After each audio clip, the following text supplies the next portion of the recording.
they be fake and they say it's so amazing. Don't you love it? It's your favorite. And it feels like we already made it. Why the clock is ticking, stay.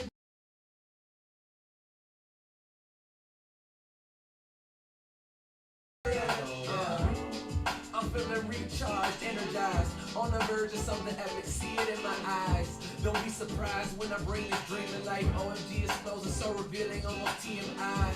To taking that one time, they tell me cut to time that lacerate with every line. I'm still in watches, excuse me, I mean I take my time. Sit back and watch it, a better movie you couldn't write. No way to move me out the way or push me to the side. Feeling quite like a villain, yeah, now it's time to ride. On my enemies, the biggest one's my enemy. So overcritical of my mistakes I tend to be. So much attention at one time and I'm missing to peace. If you don't watch it, doves cry inside your inner peace. I'm feeling like a prince, Niccolo, trying to be the Gohan to my Piccolo. I know it's gonna be difficult, but homie, you gon' dig it when I'm done. It feels like we already made it, but the clock is ticking, stay impatient. Then we keep it real while they be fake and they say it's so amazing. Don't you love it? It's your favorite. And it feels like we already made it, but the clock is ticking, stay impatient. Then we keep it real while they be fake and they say it's so amazing. Don't you love it? It's your favorite. Hey, all the way to the top, it's time to get it. We gon' make it. Just a few of the things they're telling me on a daily basis, and I truly believe, no doubt, what's the funding? Man, this ain't funding, this ain't running, not even jogging, crawling like Tommy. You sound like Chucky, always hear it. Love have you wear it, baby, they love it, but it's short-lived. Wondering why y'all look like monkeys on the porch still. Popping pillin' and bananas, you gon' slip up. Them trapping days is over, homie, put them zips up. Don't even need around to make you love the way I do it. Now what you say about how you say it, make it quotable. Now when they ask you about some greatness, say you know a few swell fellas. Tell them that you're lovers and we're coming for the magazine covers.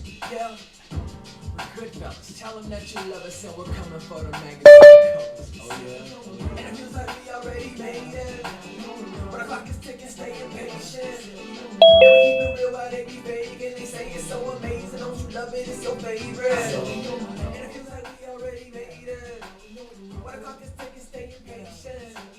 And we keep it real while they be fake and they say it's so amazing. Don't you love it? It's your favorite. Yo, what's going on? Can you hear me? Mic checker.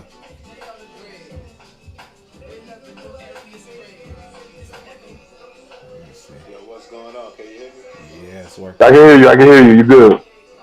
Let me see. I'm gonna see if I can hear you on the live stream. I'm listening. Hold on. You said I hear you, but you going in and out. All right, hold on. Yeah, it's working. I can hear you. I can hear you. You good? Boom! I was on the live stream. Can you hear me now?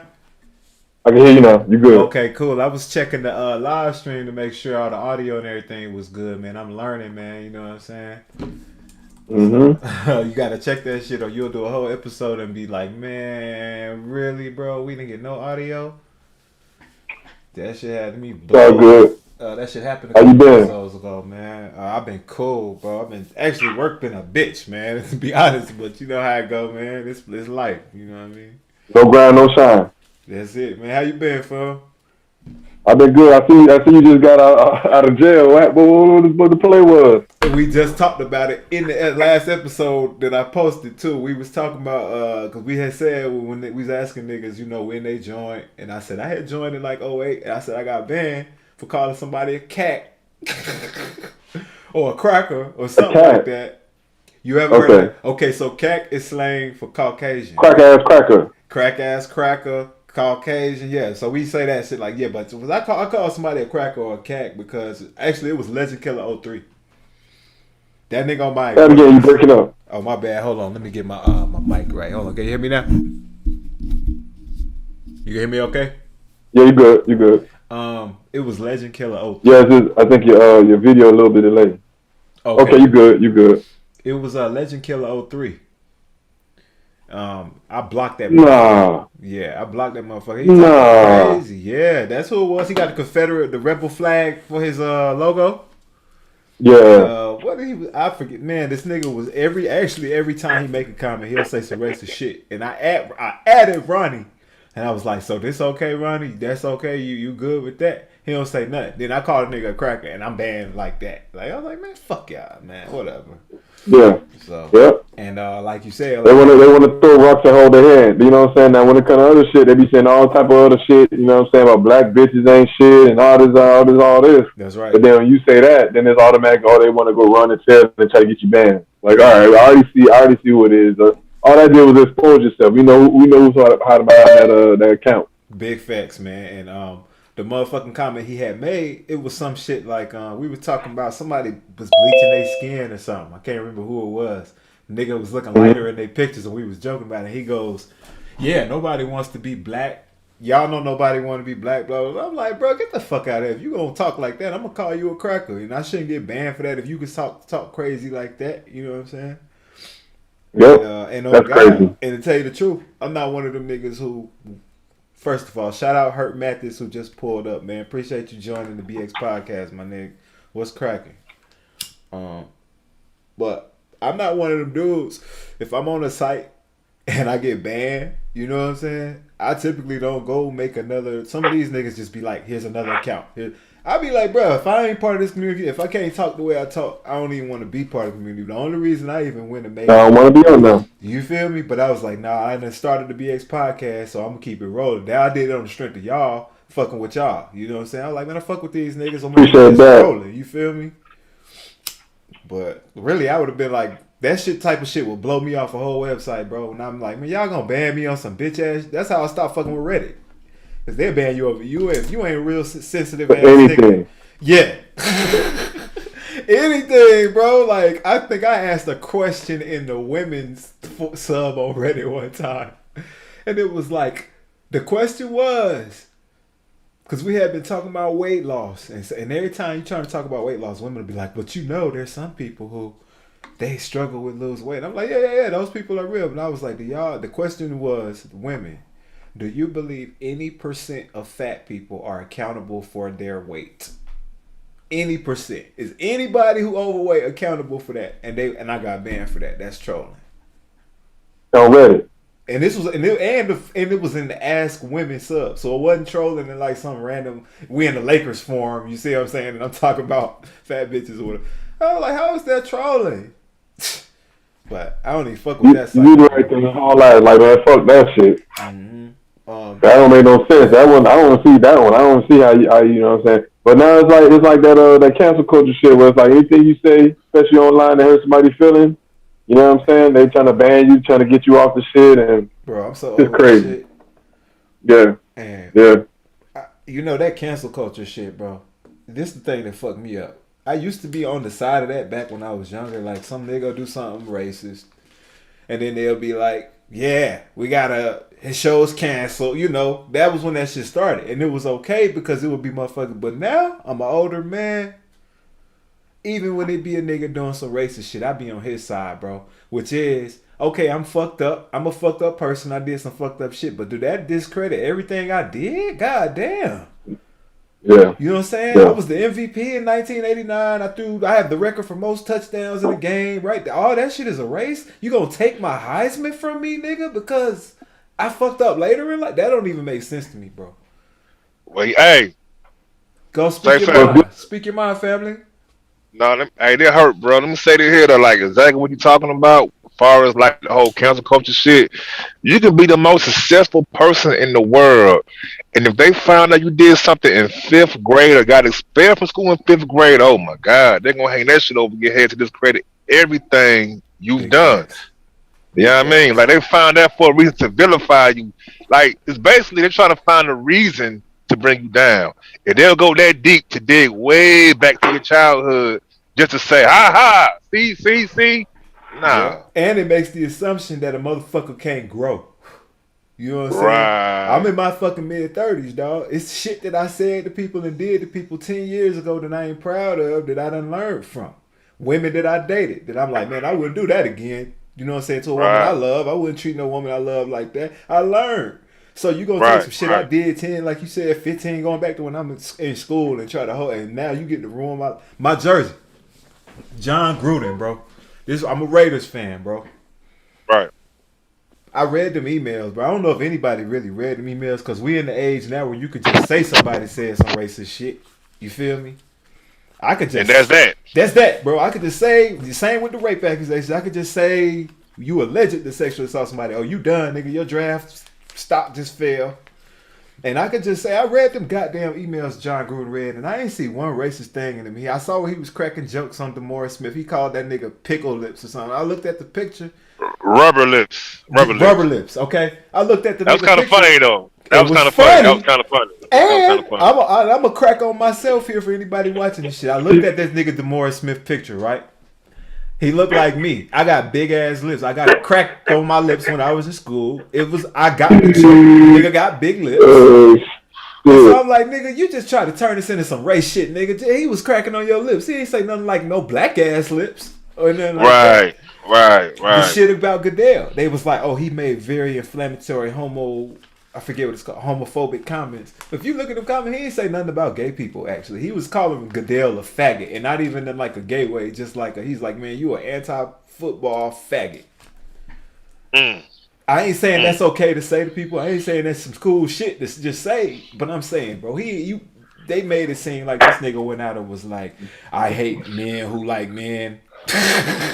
You know what I'm saying? Like, yeah. And even if he feel that way, them emails was private from 10 years ago. I can't hate a gay motherfucker in an email 10 years ago, dog. Exactly. Like, really? Like, we gotta draw a line somewhere with this shit. You know what I'm saying? It gotta be a line drawn somewhere.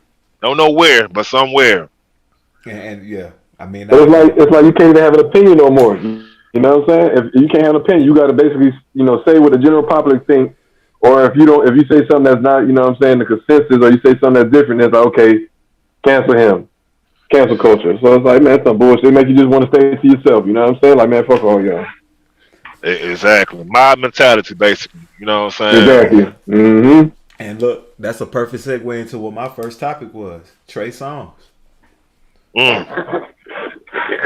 That wasn't even my first topic, which is one of my topics, but we just moved into it so smooth, goddammit. But Trey Songz, man, I'm gonna tell you off the rip, bro. I ain't even read no details on this shit. I've been busy as fuck with work this week. I ain't read no detail. I don't know nothing about. I'm just gonna say this, bro. No homo. Right. Trey Songz is a singing ass nigga. Right.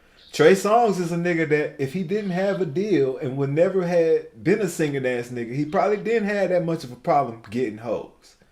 Right. I say this as a nigga who never had a problem getting hoes, and I don't look as good as Trey Songz. Pause, no homo. I know I don't look as good as Trey Songz because of the quality of women that I've met in my life consistently versus the quality of women that you're going to see him with. Right. And it's okay. We know our lane, bro, but I'm saying I don't believe already. I'm like, that nigga ain't raping hoes when he got, and then he a singing nigga. Hoes is throwing pussy at this man. Yeah, see, the thing is, with a lot of these hoes out here, the problem is that they get with these rich niggas and expect and believe these rich niggas gonna really be with them. Mm-hmm. No, you just getting fucked on, sweetheart. That's it. That's right. You thought your pussy was that special to this nigga that he gonna goddamn really settle down with your monkey ass? Come on with the cap, man. Ain't no way, man. You know what I'm saying? Like, yeah. Ooh, ain't no way, man. Something. So you saying it'd be like revenge in a way? They'd be like, well, I gotta get something out of this shit. I'm going. Listen, man. One thing about a female, she don't get her way, man. She'll go on a kamikaze mission, which may destroy herself to bring you down. She have to. Big fact. And that's fucked up. But that's really how they think, though. You ain't wrong. You ain't, and you know what? And it's funny because I bet some of these, like you said, when they thinking they gonna get more out of it, I bet some of them don't even think they gonna get wifed up. But look at this. Some of them really be throwaways. Like, I'm in your town today. I'm leaving tomorrow. They really be throwaways. They don't even get a Birkin bag out of it, and that's where they be burnt. You know what I'm saying?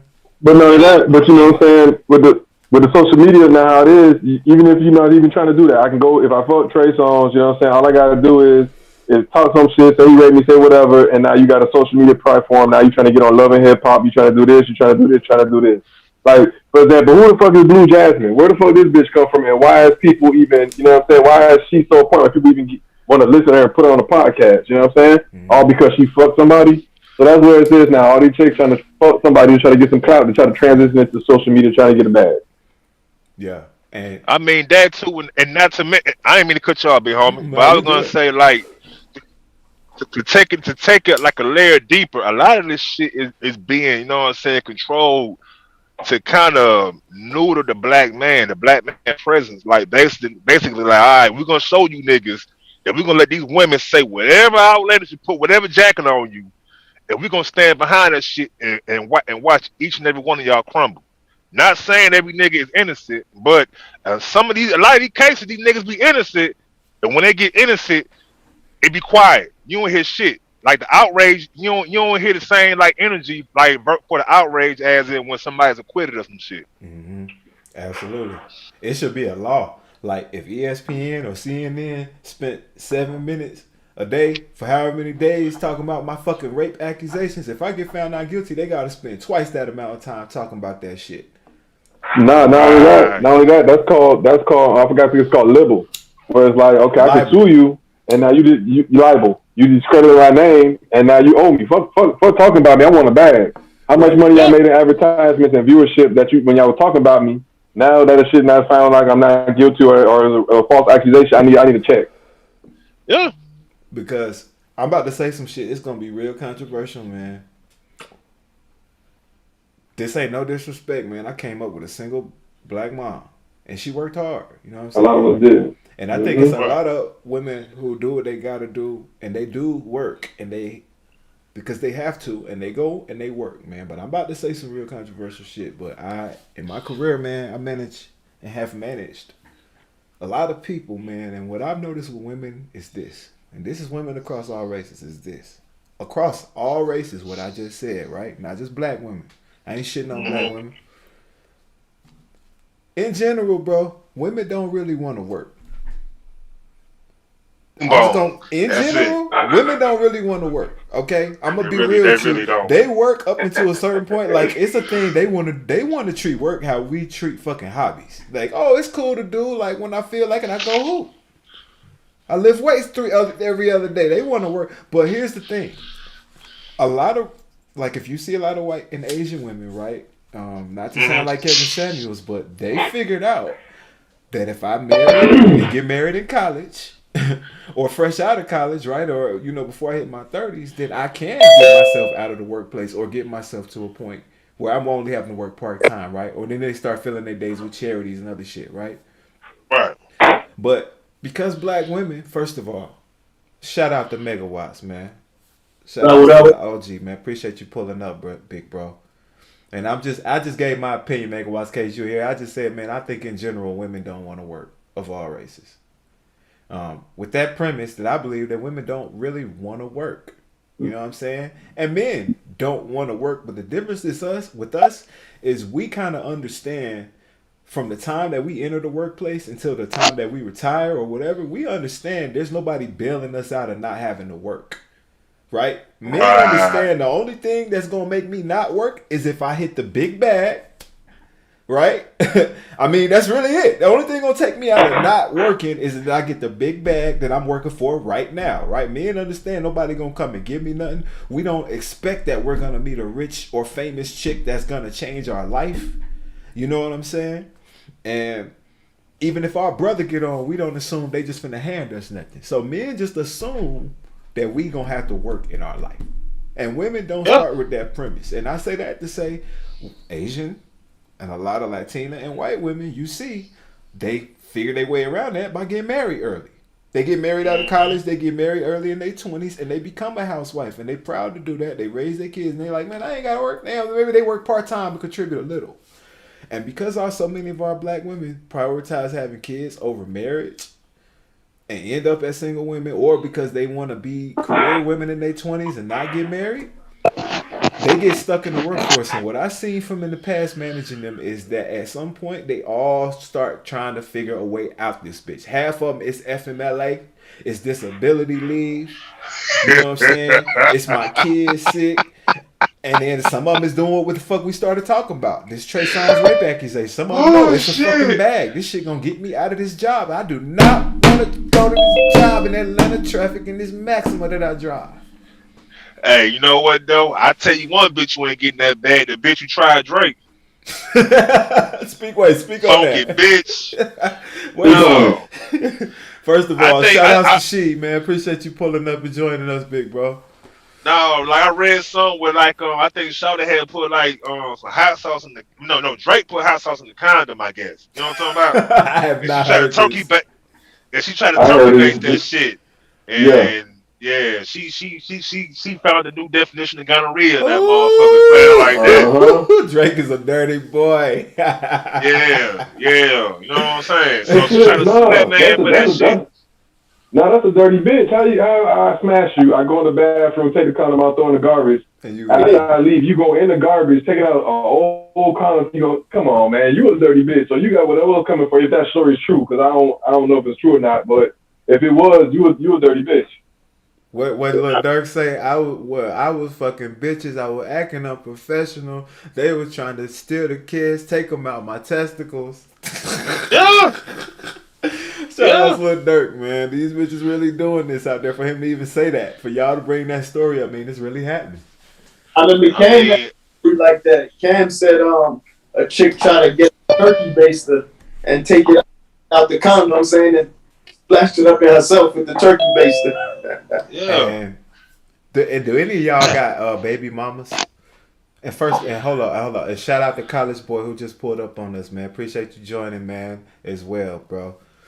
We talking about some real shit right now, man. But I got a question for y'all. You talking about them with the turkey baster, and we talking about women trying to get women money from men, right? Out of work and get out of work, And out of basically. work and get out of working. Do any of y'all got baby mamas? I got a wife. No, that's not the same. That's not the Yeah. same at all. You're married, and I respect that, and I don't disrespect the baby mama, but I'm asking for a reason. I do. Okay, you got a baby mama, and do you deal with her right now? Casual, do y'all have dealings, or is it more just like send a check, whatever it may be? It's more than Let me say this, man. I don't know if I have a baby mama. Everything I'm saying, as a matter of fact, just because this is being recorded, I'm going to say we talking about my friend, right? Yo, so I got this homie, man. This is real shit, man. I got this homie that when he was living in Oakland, you know what I'm saying? And I knew him when I was living out there in Oakland. So this was back to like 10 years ago. It was 2011. He met this girl and they kicked it off, and they had sex or whatever, and they had a good relationship. Everything seemed to be going good. And she came to him one day and she said, "Yo, I'm pregnant." And like, I don't think, you know what I'm saying? According to him, what he's saying, I don't think he had the best reaction when she told him that. He wasn't necessarily mad or anything, but I don't think that he gave her the reaction that she was looking for. You know what I'm saying? It wasn't like a big joyous moment. And that right there, it threw everything off course. So he didn't give her the reaction he wanted. And so she like stormed out of there and left. And so what happened was, like 3 days later, when he had time to absorb the news, he was actually happy. You know what I'm saying? He was like, yo, he had time to absorb the news and start thinking about what it would be like to be at Pops. You know what I'm saying? And was like, yo, I'm actually happy. That's what he's telling me. You know what I'm saying? Yeah. So he's happy. He ready for the kid. So what happened is he starts trying to call her and tell her how he feel. You know what I'm saying? But she won't even pick up the fucking phone now based off of 2 days ago. So he calling, like, please pick up the phone. I'm trying to call, tell you something. You know what I'm saying? I'm trying to tell you that I'm happy about this, and it ain't even no drama. You see what I'm saying? And she won't pick up the nigga. First of all, shout out to my nigga Zoom user. I think that's Ant, if I ain't even crazy, man, for pulling up, bro. So yeah, so anyway, man, so he calling and she won't answer. So he's texting, basically start texting her that, you know what I'm saying? Hey, I'm happy about the kid. Let's talk about it. Ain't even, sorry, whatever. And so she texts him back, don't worry about it. It's taken care of. The kid is aborted. And send a picture, a screenshot of a receipt of basically like an abortion procedure, a bill that you would get from an abortion procedure, right? And so he mad as fuck now. He don't even believe in abortion. He like, and even if you was gonna do that, why you ain't talk to a nigga first? You know what I'm saying? That's some real major shit. And so she's like, whatever. She don't give a fuck. And so he's like, all right, whatever. And I swear to God, what happens is a couple weeks later, his buddies making music. They win this big contest to go to LA and stay in this 5-star hotel.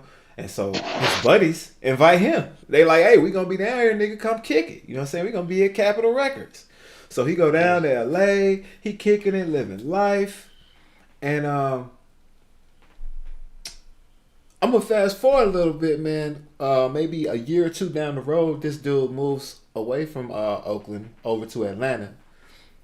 So this dude's in Atlanta, and he has still kind of been talking to this chick. They got past that or whatever, and long distance relationships don't work. You know what I'm saying?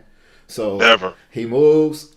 He basically goes, "Hey, it was nice, but I don't believe in long distance relationships. Let's end this." And at that point, trying to cling on to a relationship, she tells dude, "Actually, I got a kid. We got a kid." And that kid was born the weekend you was out there partying with your friends in LA. But I kept that. But I thought she got abortion. Right. And so of course he's I thought like, she got "What? abortion. Thought She you got showed the receipt." abortion?" Yeah. Yeah. So all them questions was asked, right? It's like, so what the fuck? All of a sudden, you know what I'm saying? Pop in the frame, a little kid, you know what I'm saying? 2-3 years old or whatever. I'm sorry, not even that old. I mean, at this point, the baby's like a baby, you know what I'm saying? Start doing on Skype. And so he starts doing Skype meetings with them and shit. The kid is like his spitting image. You know, the kid is like his spitting image. So she proposes that she'll bring the kid out to Atlanta to visit him. She goes out to Atlanta to visit the dude, brings the kid out there. They meet. Kid warms up to him. They have like the time of their life for like one weekend, and she gets on the plane to go back. The kid is already attached. He's already attached to the kid. You know what I'm saying? She goes back home and proceeds to not answer a phone call or email for 5 years because she didn't get no dick when she came out. See, because she is doing all this using a kid to try to keep a relationship. You see what I'm saying? And so when she didn't get dick, oh man, the punishment was he couldn't have his kid. You know what I'm saying? Or he couldn't even get to a point where he could have tests to see, hey, is that the kid?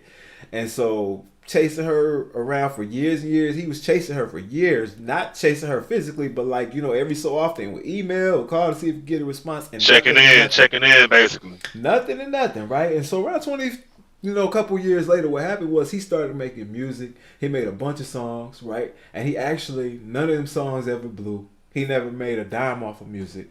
But to this day, a bunch of them songs is on Tidal and Spotify, right? And, everywhere that music streams, you can still just type it in and find this dude's songs all over there. So, randomly, a couple months ago, this dude get a text from her. Like, "Hey, how you been? What's going on?" And like, so he resists the urge to be like, "Yo, what's up with the fucking kid? You just robbed, nigga, the kid is now 11. But he kind of plays along, playing nice because he knows she the type that'll disappear. You see what I'm saying? So he trying to make small talk with her or whatever. And she's like, "Yeah, I see you making music and you're all over Tidal." And long story short, and she goes, "That's so good, so proud of him." She's telling him how proud she was of him and all this stuff. And dang, I see you doing the writing now. And he's like, "Okay, cool." He wakes up the next morning and sees a Cash App request from her.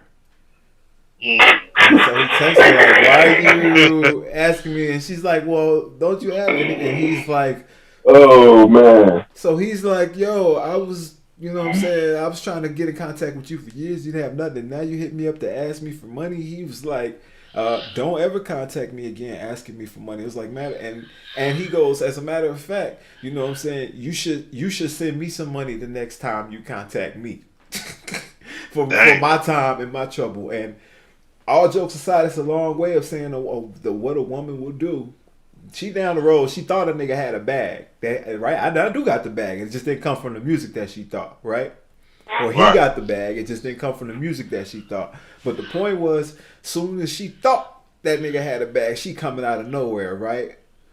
Yeah. You see what I'm saying? And then on top of all that, to ignore the pain, which I'm a human, you know what I'm saying? The pain that it caused a nigga to never know was that his son, you know what I'm saying? Or to meet a kid and then be robbed of, not only you meet him, but you robbed of the moment he was born and all that shit, the first steps and all that, but to be robbed of 11 years.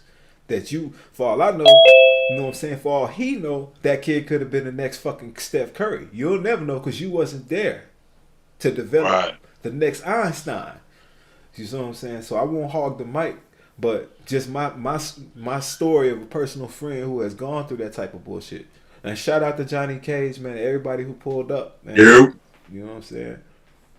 But Um, and we talking about how women don't want to work. That was when I was telling the story about Johnny Cage. We was talking about how I believe that women truly don't want to work, and there's ways around it like marriage, but there's also scams like false rape and baby mama scams and all type of shit. They was talking about stealing nut out the condom and shit. Yeah. Well, I mean, the new. I'm gonna touch on your story in a second, but the new not working for them is OnlyFans. You know what I'm saying? Like, they fan girls now. You know what I'm saying? Like that's if they don't want to work, that's all they got to do. Like going to lingerie, and they're gonna get enough attention. Absolutely. I've been kind of getting that sense of feeling myself, though. I've kind of been thinking that, but they just got a lot more avenues to do stuff that they can risk their integrity and still the next day. You know what I'm saying? And not get nothing about it. Whereas a guy, you go over the edge too far, that's it. You can't come back. You know what I'm saying? See, I'm gonna say this here though, like far as like the OnlyFans shit go, that is true indeed.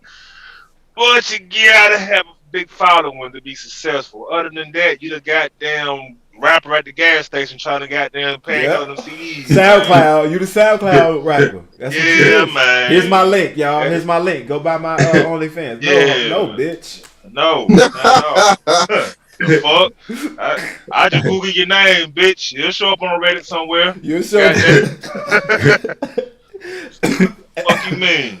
Yes, the same way we bootleg CDs back in the day. We bootleg them goddamn pictures. Still was part of the game.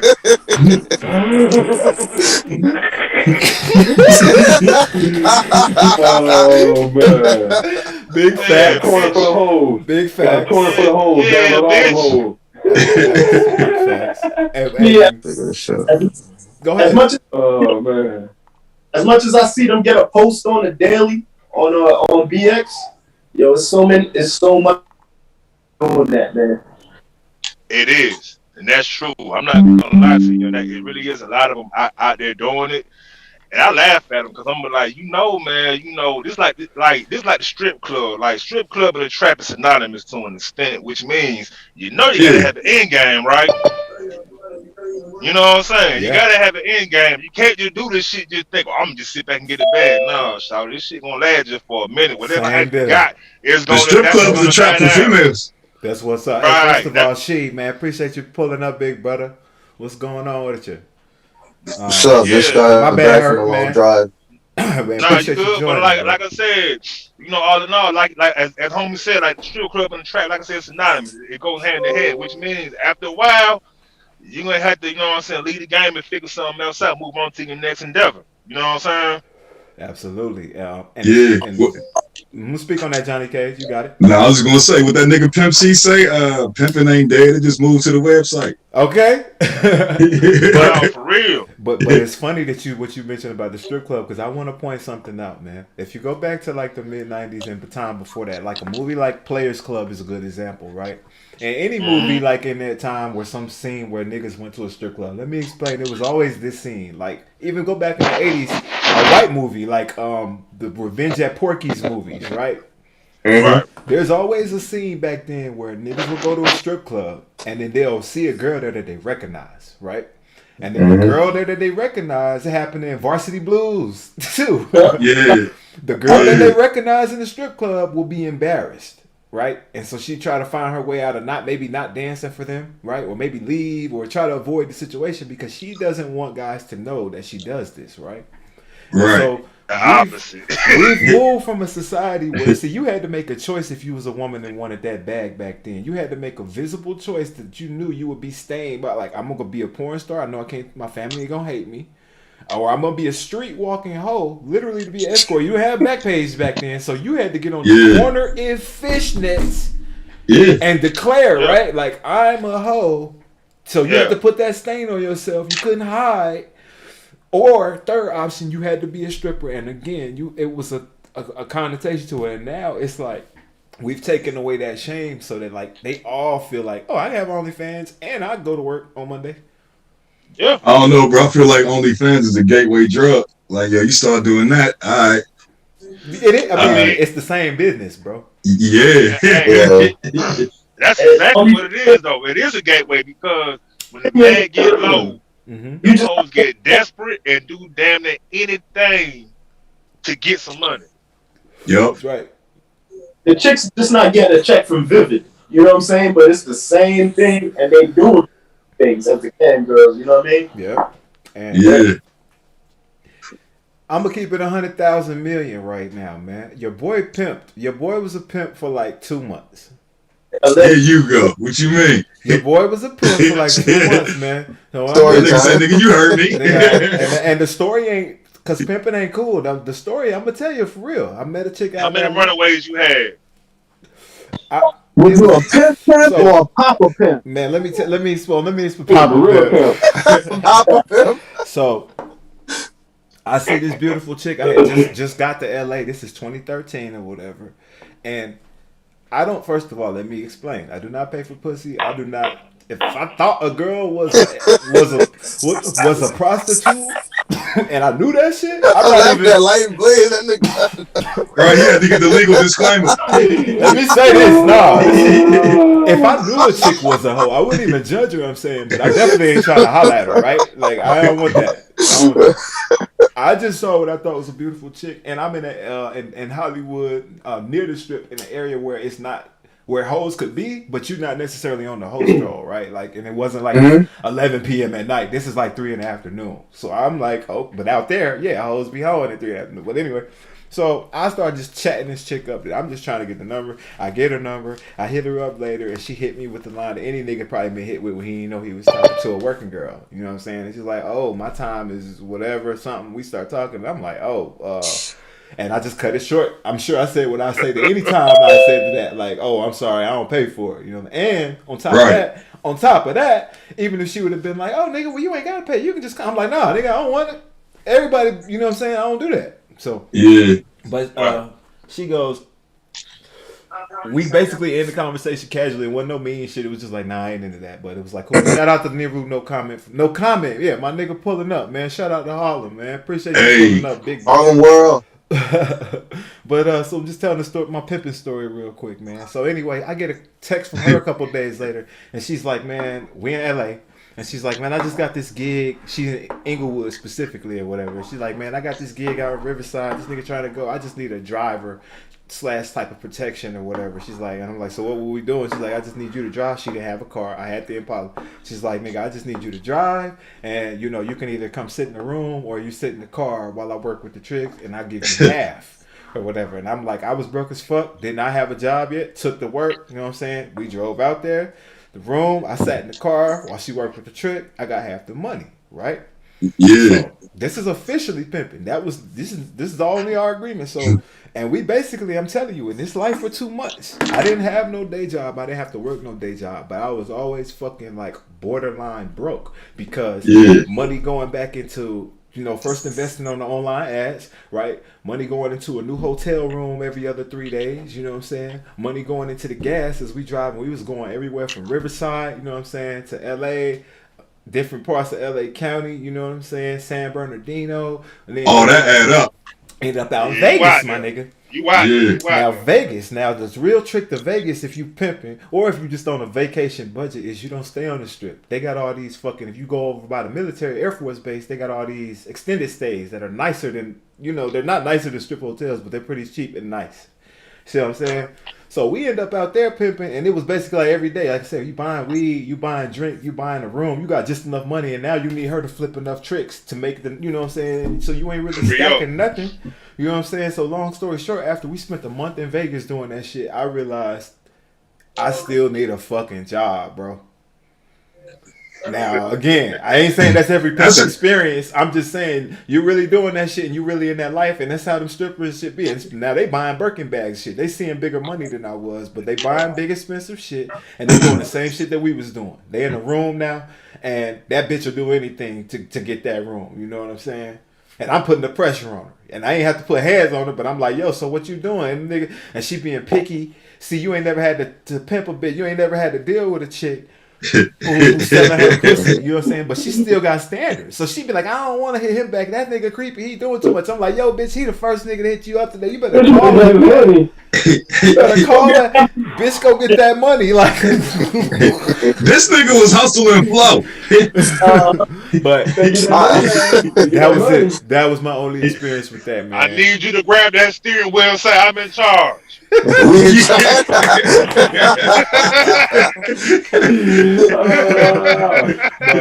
but yeah, but like you know, I would never. We're in charge. We in charge, man. We in charge. You know, hold on, he got that voice that's always breaking up. Y'all know, man, real quick, man. We in charge, dog. We in charge, man. Come on, That nigga owe me $5. Yo, man, that's some real nigga shit. I just no cap that whole, and I probably left some good details out, but that story was real, man. But that's my only pimping experience. And like I said, I was like, that's crazy. For me, I need a job, bro. That nigga owe me $5. Who? That motherfucker with the voice. What's his name? Terrence Howard. What's his name? Yeah, that nigga owe me $5. You ain't gonna see that. You can let that go. I ain't got it on me, man. Every time I hear that nigga name, I'll be thinking that nigga owe me $5. I know the feeling. I actually know the feeling, man. I think about that, and I know I love the show too. I ain't gonna front. You know how you can like hate a nigga, but you can't hate on his art, if that makes sense. Makes perfect sense. So like Atlanta's a great show. No, speak on that. Go ahead, bro. No, I was gonna ask this wrong with Terrence Howard. You know, his wife. You know, he had a bad. I guess he didn't get a prenup, or he got married before. You know, he hit the money. His first wife, when she divorced him, she got a nice little settlement. So far, I don't know if it's still now, but when he gets movie checks, the checks go to her, and she cut him a portion. So you want to get your $500, you gotta go holler at his ex-wife. Cold game. That's cold. Cold game. That's cold-blooded. And look, if they go back to what we started off talking about, women do not want to work. That's another way out of it. They're like, okay, I'll go marry a nigga I don't even love if the end result is gonna be that I don't have to work. So see, women see that potential. They see that potential when you sometimes when the dude don't even see it. So they're like, yeah, baby, I'm with you. And so you get that bag, they out of there. No cap. That's when they get the mommy makeover. They get that mommy makeover, man. Fix some of that goddamn busted biscuit body they used to walk around with. Busted biscuit body. Busted biscuit body. Bro, I saw a chick. Oh, shit. The thirst trap is real, y'all. Like, where was that at yesterday, 2 days ago? I seen a chick in an outfit. She had a bad shape, a big belly, but she was wearing like a bodysuit. You know what she remind me of? She looked like the Penguin in the first Batman movie, bro. I thought you were gonna say goddamn Hacksaw Jim Duggan get in the ring or some shit. Hacksaw Jim Duggan. Nigga said the thing. She looked like the Penguin in his pajamas, bro. I was like, bitch, why is you wearing this? Why is you out here doing this to everybody? Somebody called it cute, bro. Somebody called it cute, bro. Yeah, that's all it took. Yeah, that's all it took. Someone called it cute. Matter of fact, matter of fact, she took a picture on social media. She said, if I get one like, I'm keeping shit on. Okay. That's all it took. That's right. And I'm like, bitch, you're wearing a no. I mean, there's nothing she could have wore that would have hit her shape, but you definitely don't want to. I mean, guys, if we fat, we don't go outside like shirtless, like on a like.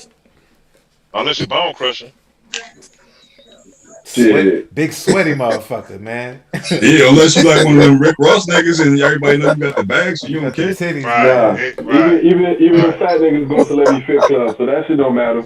And can I tell y'all something, man, about Rick Ross? Because he still got that liposuction, even though he still look flabby after it, because it ain't no shortcut around working out. But you know, whatever he got, you know, he had lost some weight for a minute, but he still had like fat. A geriatric sleeve or some shit, because you know a lot of hoes get that shit, man. Look, the point is, when you see the fat niggas like Rick Ross when they fat and they got the shirt off and the titties out, them niggas ain't proud of that shit. They just trying to like beat you to the punchline. Right. It's like Eminem in the final round of 8 Mile. You know what I'm saying? Yeah, I do fucking live in a trailer. I hate my moms. Like, I'm gonna say everything. Yeah, that's what they doing, basically. You know what I'm saying? I'm gonna say.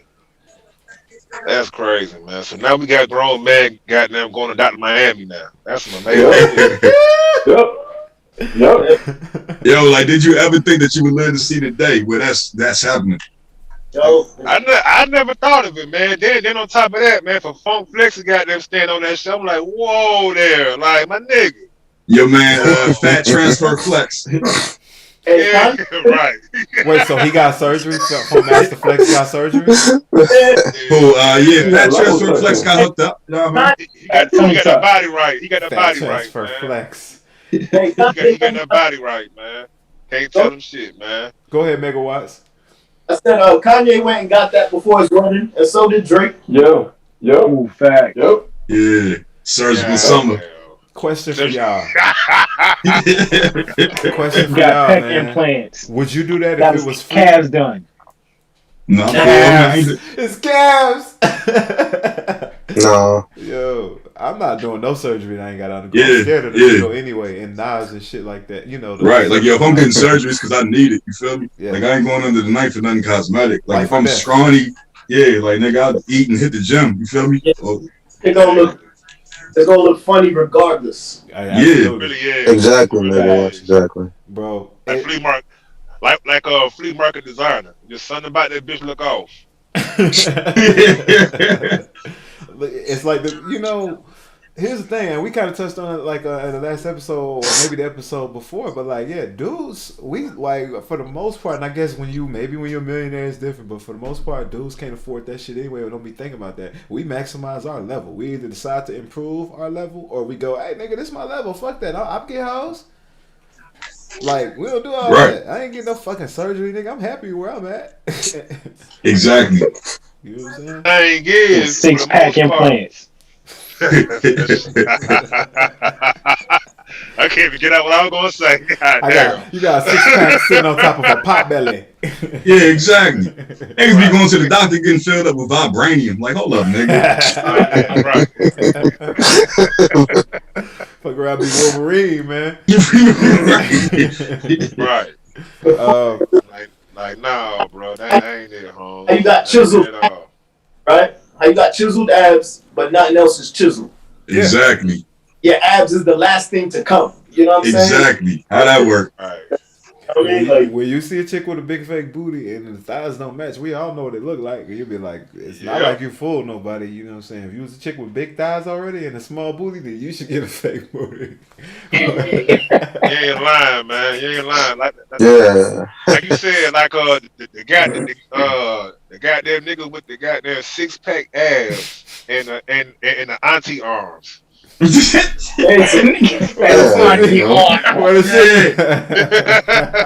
With the sweet potato pie arms. I call it Baba arms. Right.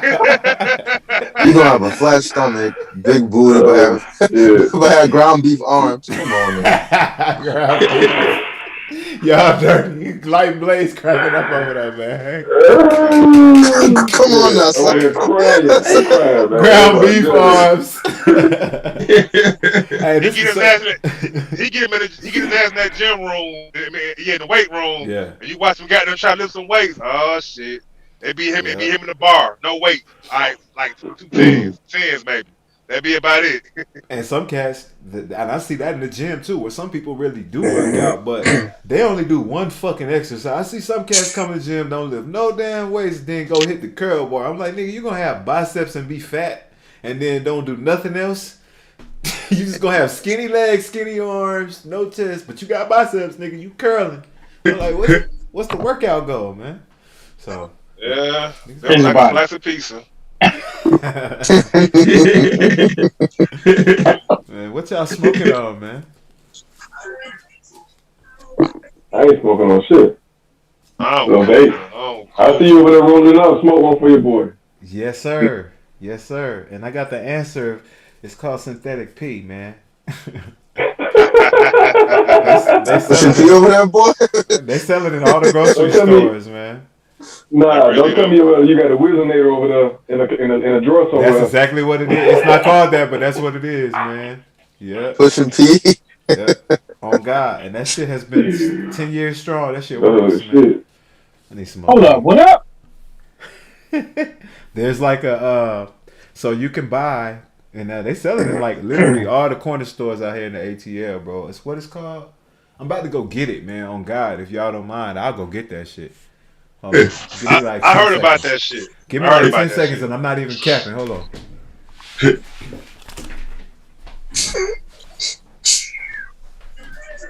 Hey, no comment. Yo, what up? Hey, I guess you can wait till you get back, but I mean, what the crypto looking like? Yo, shit. We went through a little crash, so Bitcoin went down, so I started buying. I started buying like crazy. You got a whole coin yet? Nah, I'm close though. Hey, cause what you supposed to buy the dip, right? Yeah, I was about to absolutely. dip, man. Let me cut in real quick. I forgot the damn box, man. I forgot the name of this shit, but let me. Bro, they sell it in all the corner stores in Atlanta. They come in like a little blue box, right? And they don't call it. They call it. Damn, I forgot. I'm gonna have to look it up and get back to y'all. But this will come with synthetic pee in it, right? So a little squeeze bottle with temperature on it, and it come with 2 heating pads in there. That's crazy. And then you buy this, and you put the pee in there. You go. Oh shit! Handle your business. That's crazy. This shit is undefeated. This shit is undefeated. Undefeated, bro. Undefeated. Oh, State and federal. Undefeated. Oh shit! That's some shit I seen on Euphoria. Nigga, that's the shit your favorite basketball NFL players is up on. Nigga, they gotta go in. They like, hey, y'all hit me with the steroid test today? No problem. Alright, yeah. You can stand right there behind me, no problem.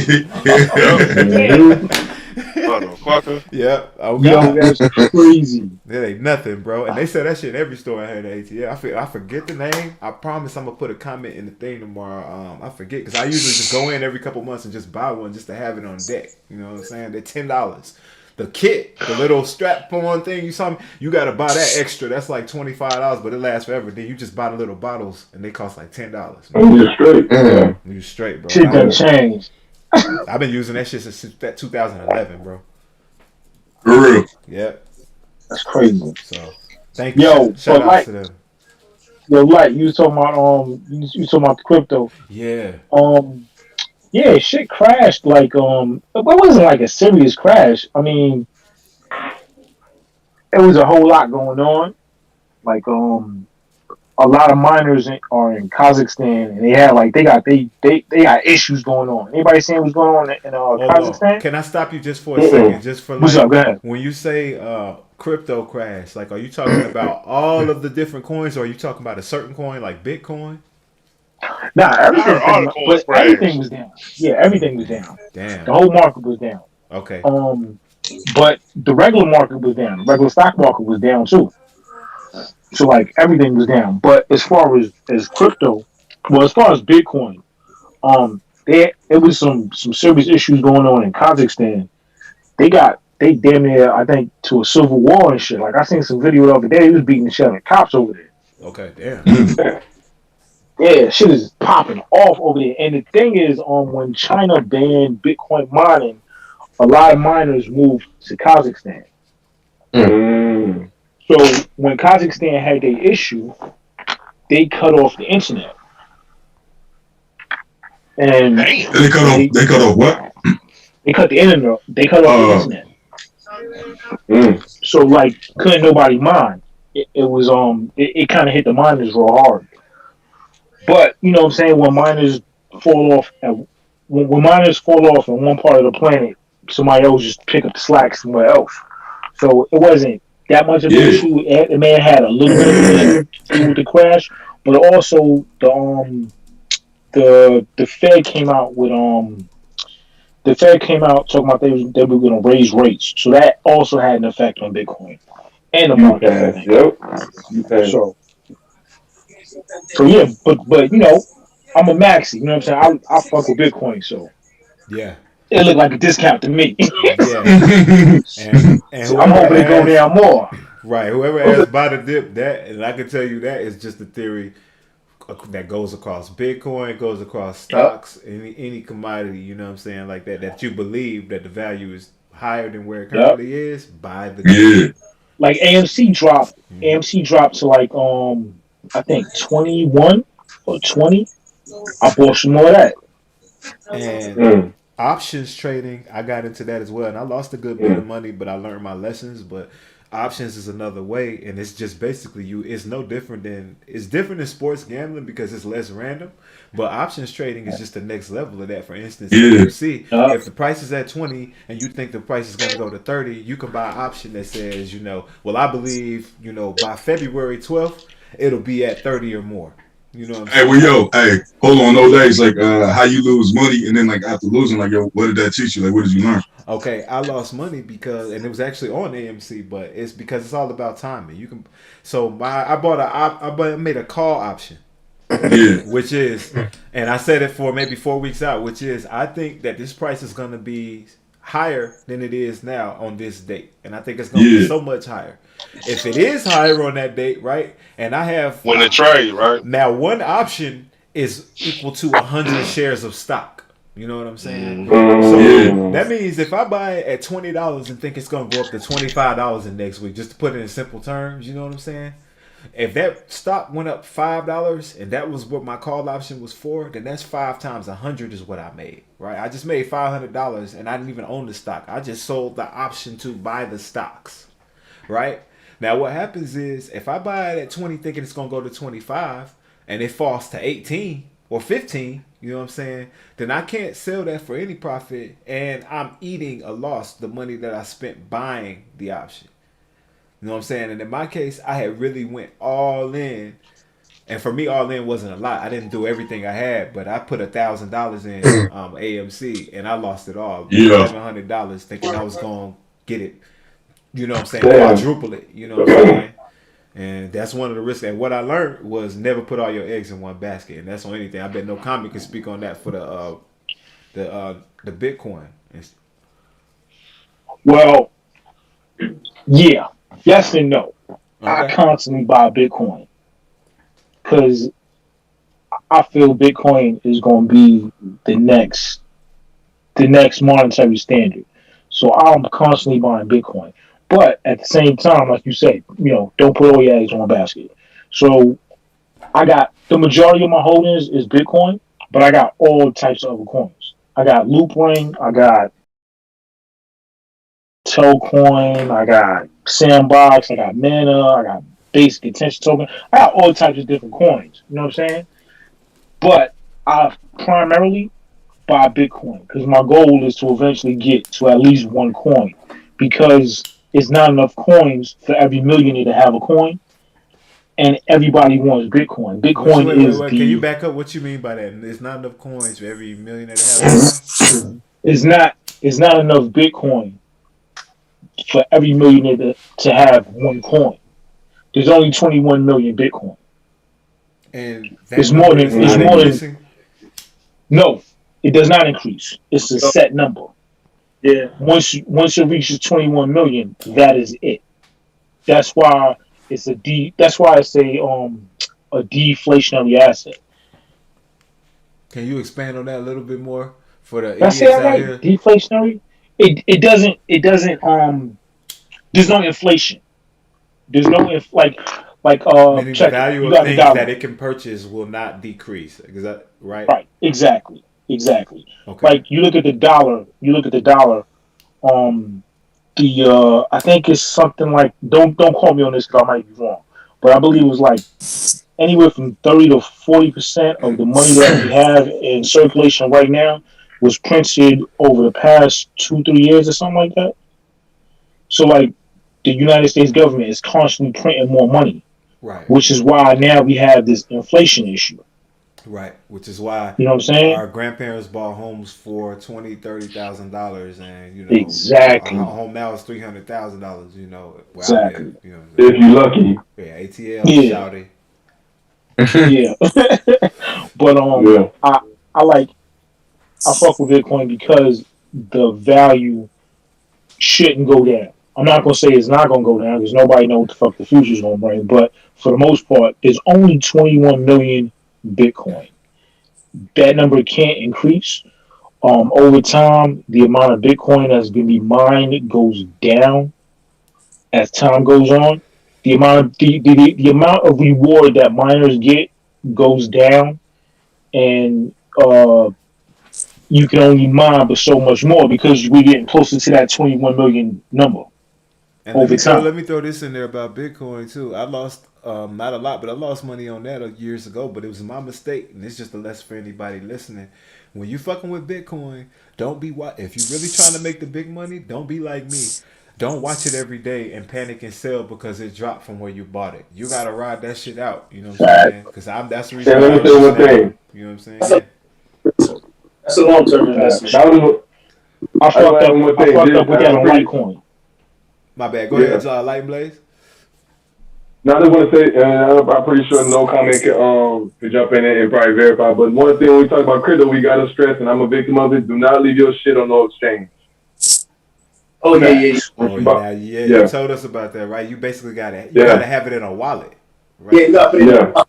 Because you got hacked. Because people get your password and they got your money. Essentially. Yeah. Light Blaze, what exchange were you on? Coinbase Pro. Damn. You lost money on Coinbase Pro? Yeah, man, my shit got hacked. I had a couple of different coins, but it was about $3,000 to $4,000 worth of coins, and they hacked my shit. And Coinbase was pretty much like, "Oh, sorry for you." Wow. And you got no recovery. You know what? And that's, I don't mean to cut y'all off, but that's part of the reason why I have yet to use that damn Coinbase, because I heard the same damn thing. Who you heard that from? Like people around you? I mean, I heard that. I mean, basically, people around me and people in these stock groups that I just sit back, observe, and take notes from. And a lot of people have been getting hit up on that Coinbase. See what I'm saying? Like, you know how it is with hackers, man. It's a lid. It'd be a lot of phishing. It's a lot of phishing attacks on Coinbase. Yeah, you're Light Blaze. How did they get your password though? I think, like you just said, I probably got hit, and it was my fault, so I can't, somewhat. But like you said, a phishing account where they just send out random emails. I don't know how they got my email because I only use that for my different coin exchanges. Yeah. But they got my email and sent it like it was from Coinbase. Bro, and it was like a random email, but you gotta those y'all got iPhones. I just had a message on my phone yesterday that showed me. It said there has been a data leak. And you need to change your password on these 4 or 5 websites because it's potential somebody could get them because it's been a data leak. So that's one way people get your pass. And I went in right away, like on the different ones, and was like, and changing my passwords. You know what I'm saying? Right. But my bad. Now, it'd be phishing attacks on Coinbase where they'll ask you like, hey, somebody might have got into your account. We need you to send this to verify. And then when you send your information, that's them actually getting your shit right there, and they clean you out. See, I've gotten those emails before, and I ignore them. I erase them shits. I delete them shits and just keep it moving. But you gotta look at the email address too. Yeah. Like the emails be looking fishy. Like it'll say Coinbase, but then it'll say some other shit afterwards, and I'm like, that ain't Coinbase. And I'll still go change my password after, but you don't need to respond to that email. Yeah, you can be like, but you know what? Right. The other thing too is when I use Coinbase or I use KuCoin. I use the 2-factor authentication.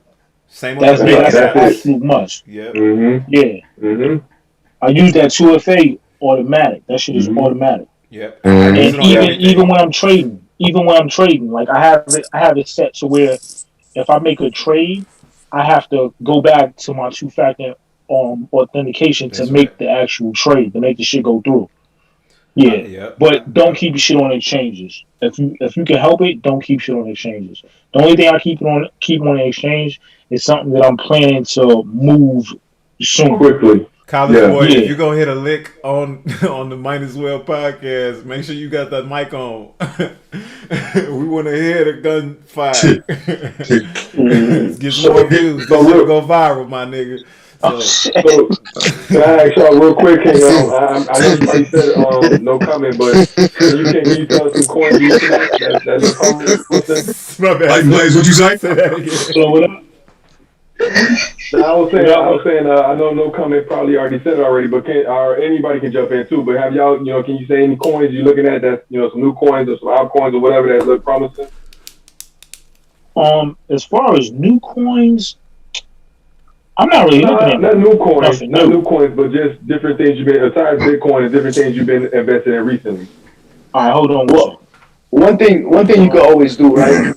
You could always go on crypto.com or the app, and then it'll show you like who's been making moves during the day or who's made the biggest moves. So what you could do is easily like just start to track it for like a week and see who's making constant moves, who's dipping, who's doing that, and then just start paying attention to those coins because it's a whole bunch of coins and stuff coming out every day, and a lot of them be like meme coins or hype coins.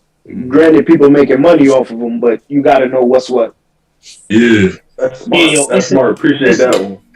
Yo, Megawatts, it's a site too where they track whale accounts too. You said, oh yeah, I've heard of that. Yeah, I seen it in a Discord group where they track certain whale accounts and you see what they doing. And a Now- whale. What's a whale account? Now that's a person who spends a lot of money, correct? Yeah, It's like a exactly. dude that might have mad Bitcoin just sitting, and then Yeah. you watching what particular crypto he jumping in and out of. All right. But So They have those for NFTs too. Yeah. But they also not only can you watch what their accounts are doing, but there's an app. There's some type of app I believe where you can. It's a trading bot. You can set a trading bot to trade the way they trade. Oh, to follow the patterns of the whale, correct? Yup. Yeah, you can use a trading bot to follow that pattern to trade exactly what they trade. Yo, so far, I like to control my shit, but that's an option. Yeah, I don't like it, but that don't sound good having a bot controller. But I would maybe use that bot to see what kind of patterns it chooses. Well, you see what I'm saying, and then do my own thing. Yeah. The bots ain't all bad. Like I'm still learning more and more about them. The only thing that's bad about the bots is like, let's say you have a coin or AMC that's breaking away crazy. The bot is gonna miss that because the bot is trained to like kind of hedge. So the bot is good for like if you're trying to play the middle game, but if there's gonna be like a big drop or a big gain, you're gonna end up missing it on a bot. all right. Yeah, y'all niggas got the ins and outs of this shit, man. Y'all niggas got the answers. Sway.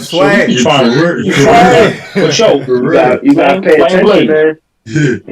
Yeah. Your Light and Blaze. Coins that I fuck with other than Bitcoin. It's a coin called Cello. Spell it for me. CELO. Oh, Okay. Like the instrument. Okay. Loop Ring. Loop ring. All right. Cosmos. Cosmos. Cosmo, I heard about that. Yeah. / Atom. ATOM. It's also called Atom, I believe. Decentraland. Of course. LCX token. LCX. Like L. Yeah. Lambda. Charlie. Chopper. Xylophone. Ecstasy. Yeah.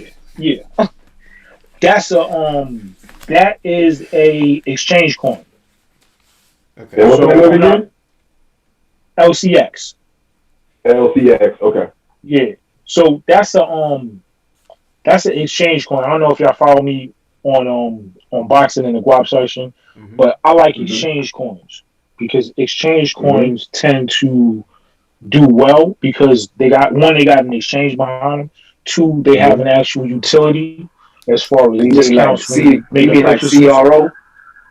Exactly. That was the next one I was about to say. Yeah, that was the next one I was about to tell you about.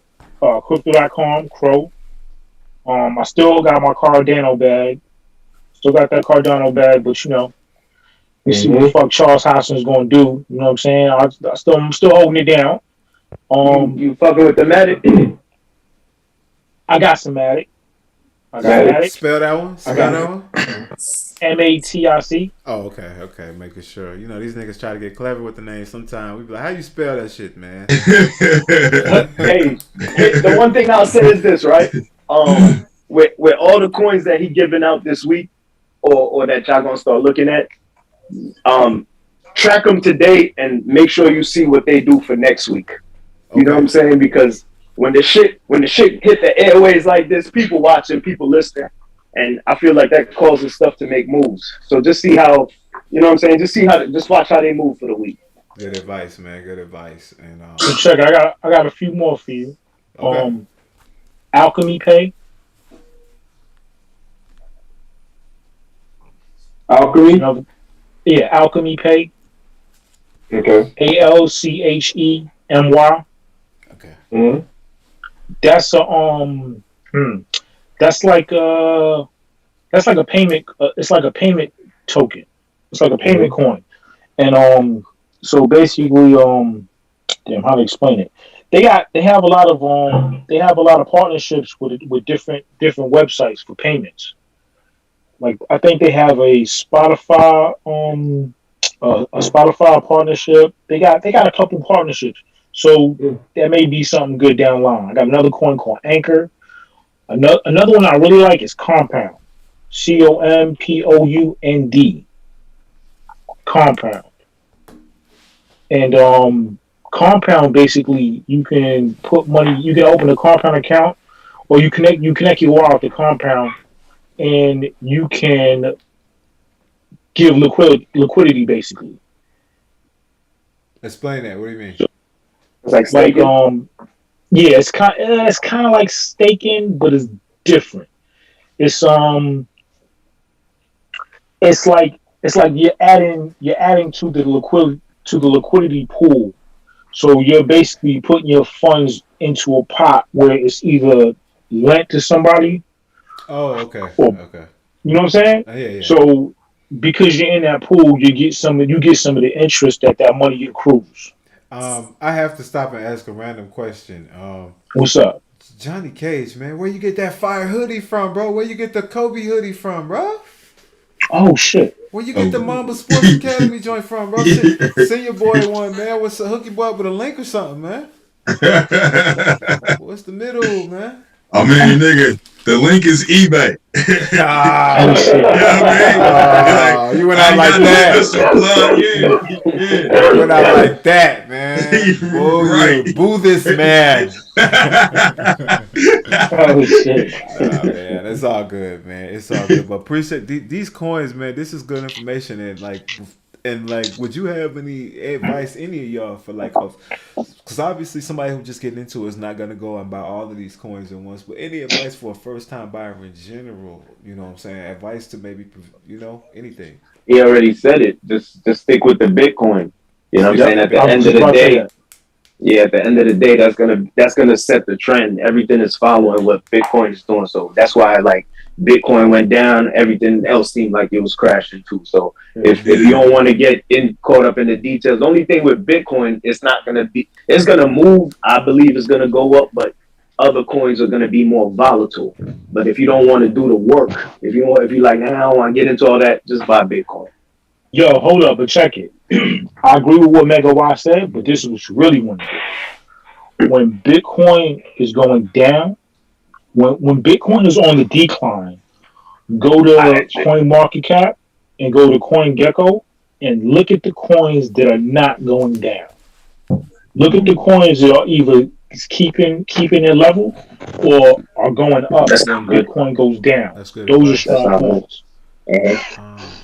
Also, it seems very profitable to me that niggas need to get into the business of hitting these virtual licks and accomplish how to hack into a motherfucker's accounts, because clearly they're getting away with this shit like hotcakes and nobody doing anything about it. So I'm trying to get in on that business as well. Niggas out here still hitting real life licks, risking their life and everything. This nigga finna rob the metaverse, y'all. Shit, man. This nigga's the Omar of the metaverse. When niggas still out here getting killed over robberies, these motherfuckers just hack into your account, take $4,000. I mean, and be out, man. Yo, Johnny Cage, real shit. That was like the first thing I thought about when I started thinking about that metaverse shit. I was like, damn. For real. Fuck around, get shit right. You could be like the motherfucking kingpin in the metaverse, yo. Right. Motherfuckers walk down no virtual conspiracies. Yo, I'm just saying, you walk down the wrong alley, You walk down the wrong alley in the metaverse. Don't and come down. Hey, Omar coming, y'all.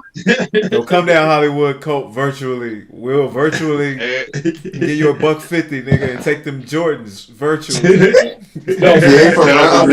Hey, tell them quick, boy. Hey, don't come down old Nashville, boy. Don't come down.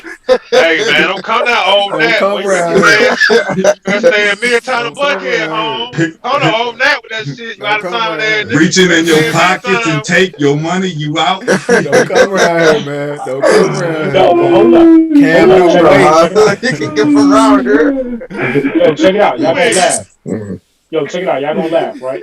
I was watching. Y'all gonna laugh. I was watching Shrek the other day, right? Shrek is a fucking.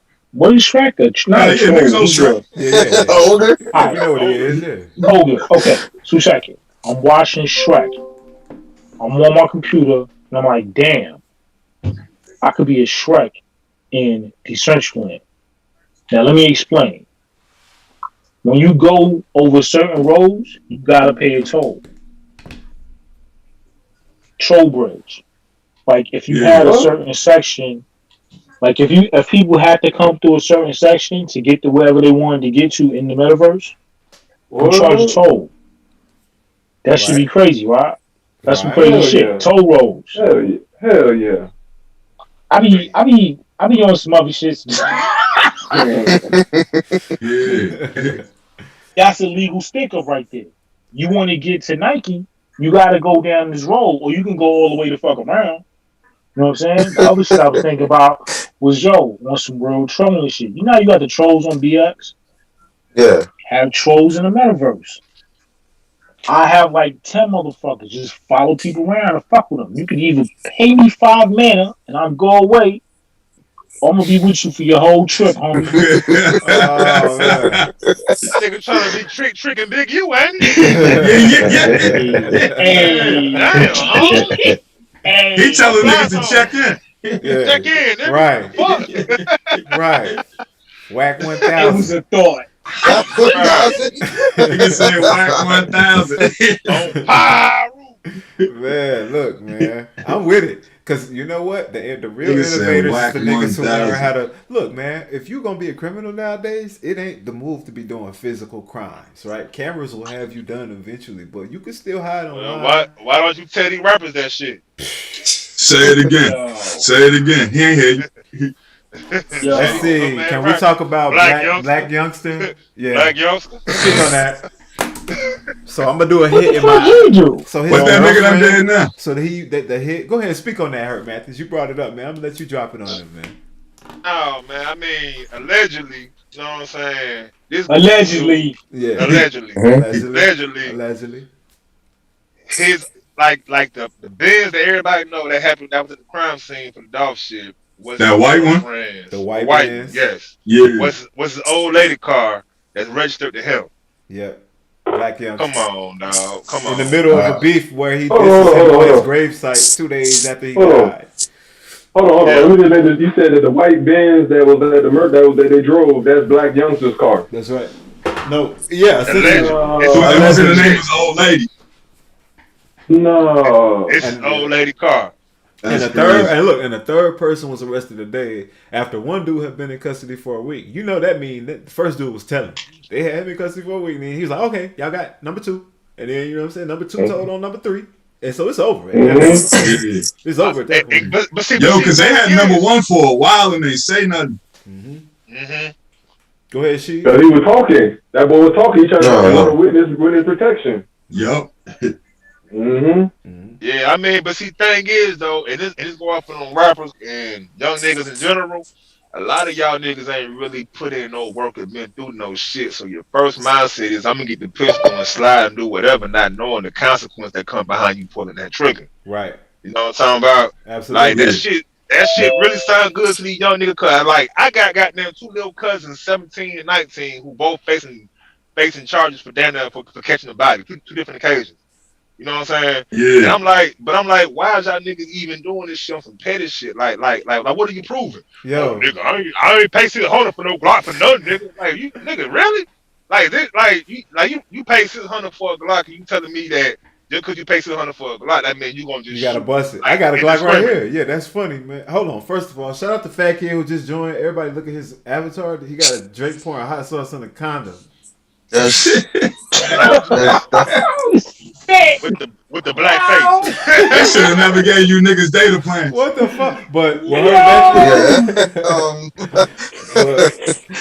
Black face. But Hurt Mathis, bro, what you just said was some real ass shit, bro. Which is like I don't know a lot of niggas personally. Let me say that, but I know it's a lot of niggas with the mindset like basically that I got all these guns, nigga. I gotta squeeze these bitches.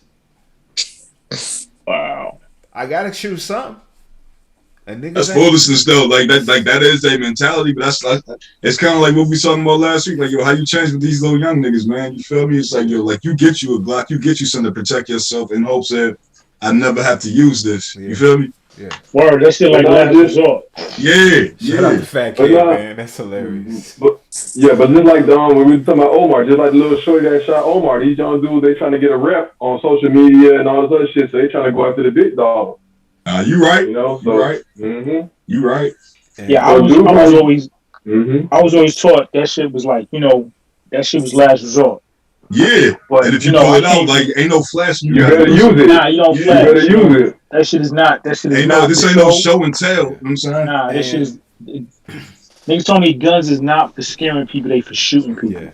And you exactly. know not trying to make this shit seem cool or anything, and not choosing sides or anything like that. But looking back, now that I'm a lot older, the way that you should handle that shit, this is whether you did it or you didn't do it. Like if you beefing with a nigga, you know what I'm saying, whether something happened to him or not, the perfect person who handled it best, even though he still got killed, was Biggie. Whether he had anything to do with Tupac dying, right? If you want to believe he did and he made the call and he put the bag on Pac's head, okay, fine. If you look at the way he acted in interviews before and after Pac died, that's the way a nigga would handle that shit if you was really in the streets and really not trying to get caught. You would be like in interviews like, nah, man, I wish love on that man. Ain't no problem. Exactly. And then the nigga die and you be like, man, rest in peace to that man. Yo, I don't got no hey, but peep game though. That's the same thing Jim Jones doing right now about Freddie Gibbs. Is Freddie Gibbs dead? No. Hey, but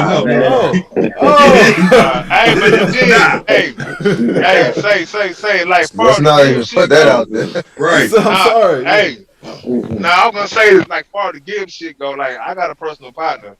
You know what I'm saying? Like me and him both be like working on the old school Cardi donks and shit. And he really like be on the road with Gibbs. And he told me the whole spiel on what happened at the Miami shit.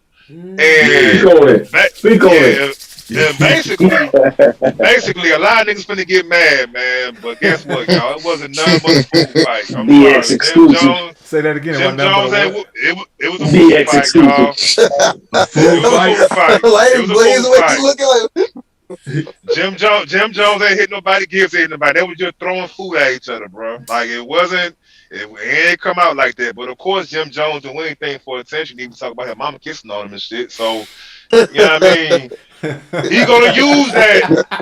He's gonna use that That's shit beef. to get everybody to talk about it. That's beef. Don't feel bring you. my mama into this shit, nigga. Hold up, they had a food fight.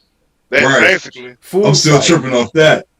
a food fight. Just imagine it in my head, like the visual of that. Let me tell you something, man. I was Throwing chop salad at a nigga. Throwing chop salad. Let me just say, before you out there, let me just say this. Like Charlie Burby said, you never gave these niggas money. You had prime one. You know what I'm saying? At a rich day, whatever, at a 5-star restaurant, you know what I'm saying? And y'all ain't trying to get no bitches. Y'all ain't trying to get no money. Y'all want to start a food fight? Like, come on, man. bro. Like yo, y'all niggas gotta go. I grew up. Now hold up, I ain't hear this whole story. Where the fuck were they at? They had a food fight. Miami. What was that? Prime I'm 112. Prime 112. What's that? Is that a club or a restaurant? Nah, that's like a 5-star, top-notch. You know, you're going to see billionaires, top-notch restaurant where a plate is like $100 easy. Okay. Like Like some Nobu type deal. Yeah. Really? Hey, Right on man. South Beach. You know what I'm saying? That's one of them plates, man. Like you take a chick out on, and you see that menu, you look at it like, you spending the night, right? Right. You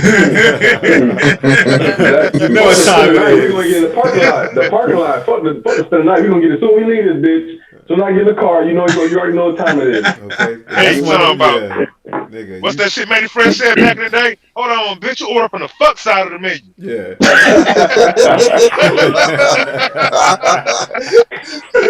Y'all cold, man. Shit. Alright, so I gotta say, being from Harlem, I'm a little embarrassed right now.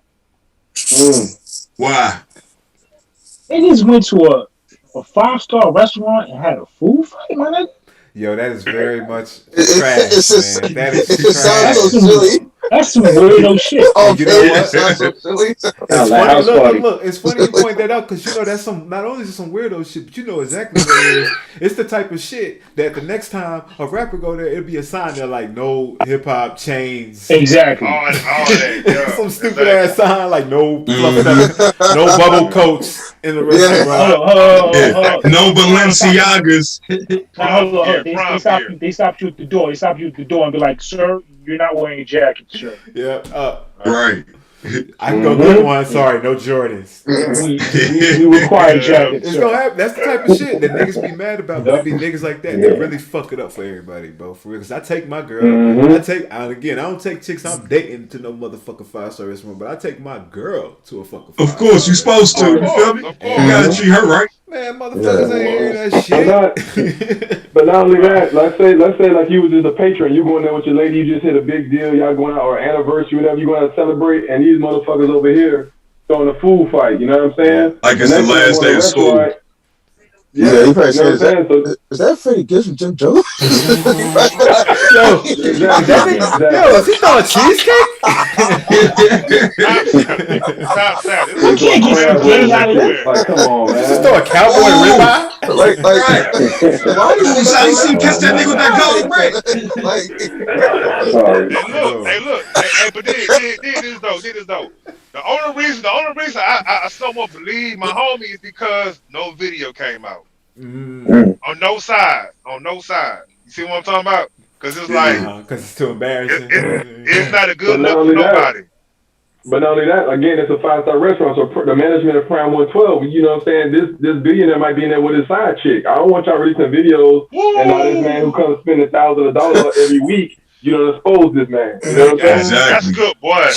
You right about that one. And I'm gonna tell you why I believe it, because them the type of niggas that, like, I saw that old video where them niggas went at 50 Cent while he was having the car. They started throwing chairs and shit at the stage. I like, y'all niggas throwing chairs, man. Nigga who throw chair, he'll throw food. Hey, that nigga 50 caught one. Nah, I seen a video. That nigga 50 caught the chick. I saw that one. He caught that bitch. Yo,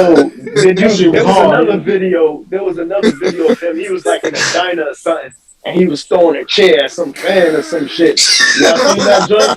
Yeah. Oh yeah, He was going crazy. He had some troll weirdo dudes following him around and shit. I saw that one when he was on the Yeah, shit. Man, He was on a date. Yeah, that nigga was throwing chairs through the window. But that's different. That was 50, but that was actually Jack Thriller fault, because Jack Thriller was on Drink Champs talking about that, and like Jack Thriller had like finessed that nigga for like 5 bands and told him that he would get like told the little nigga that he would get a plug for 50 and all that.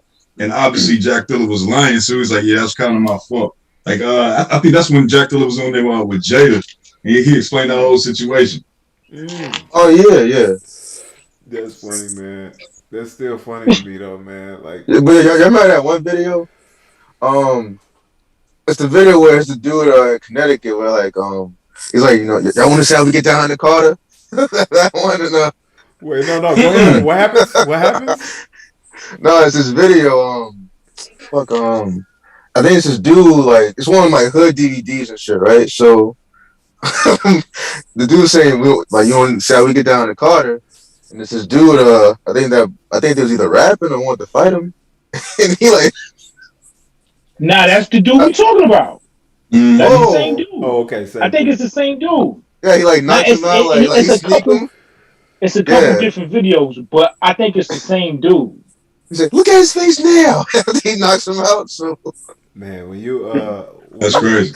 Why do again like if somebody answered it, I said why do rappers the only niggas who like we go to the award shows and beef? If somebody said because that's where the niggas is accessible, that's the only place, and that show you how much niggas don't be in the streets. That the only place I can come and fucking get at you is a fucking 5-star restaurant. So why are we even beefing, bro? Exactly. Yeah. Or something minimal. Well, hold on, real quick. Did Gibb and Jim Jones have beef like before over some other shit? Like what the fuck? Nah, because Gibbs have been trolling that nigga for years. You know what I mean? And so niggas Gibbs say that Jimmy got Gibbs shot at when he was in New York like years back. You know Jim Jones sensitive, man. He don't, you know, he'll see this podcast come for me. You know what I'm saying? I'm better than Cameron, y'all. I'm better than Cameron. I'm sensitive, man. Hey, now hold on though, I'm saying because there was a time when that nigga actually was putting out better music than Cam though. I'm saying, what was that? You mean Max B? You mean Max B was putting out better music? Come home with me. You mean Max B was putting out better music? I mean, that was not gonna feel like Jim ain't been holding it. Max B and Stack Bundles brought everything hot that Jim ever dropped. Hey. I mean, rest in peace, Stack and all that. I can't argue against that. You feel me? Yeah, Product of My Environment. Yeah. Who y'all think wrote all them songs, man? Why y'all think Stacks I had so much shit that they never dropped, man? I mean, that joint, you know, Summer in Miami? Who y'all think wrote them joints, man? Charlie Rock wrote some of yours, dog. Max B, bro. The Wave, bro. I'm sorry. Big Bell, man. I'm giving Max B his props because that's some real shit. Jim Jones wasn't never saying like that and writing hooks like that. Never before. Nah, I can't front it. It was actually this nigga Mega Watts that put me on to Max B. Yeah, and Stack Bundles before that. He was ready to do Stack Bundles grimy. He just died before this shit happened. I fuck with Stack. Yo. Mm-hmm. Charlie was crazy. Yo, Max B was a wild boy on the block. He came up on you. You know what I'm saying? He was always wilding out. Nah, speak on that. You got the home field advantage. Yeah, you there. Let us know. Oh no, I mean it was just Max was like a little nigga that I just watched grow up. Mm-hmm. Like we never kicked it or nothing like that, but he was always just always a little wild nigga. So when I seen him doing the rap thing, I was surprised, but two, it made sense because he was always into shit. That's right, and it come natural. I just watched him natural to us. It come natural to us, bro. It's Ennis. That's why. Because it's Ennis. I just watched him transition. I just watched his little transition because like he was a little nigga on the block getting in trouble. Charlie, man, and I know like I followed him for a long time, man, and he's one of my favorite musicians of all time, and I don't like a lot of his verses because I feel like he's a better hook writer sometimes.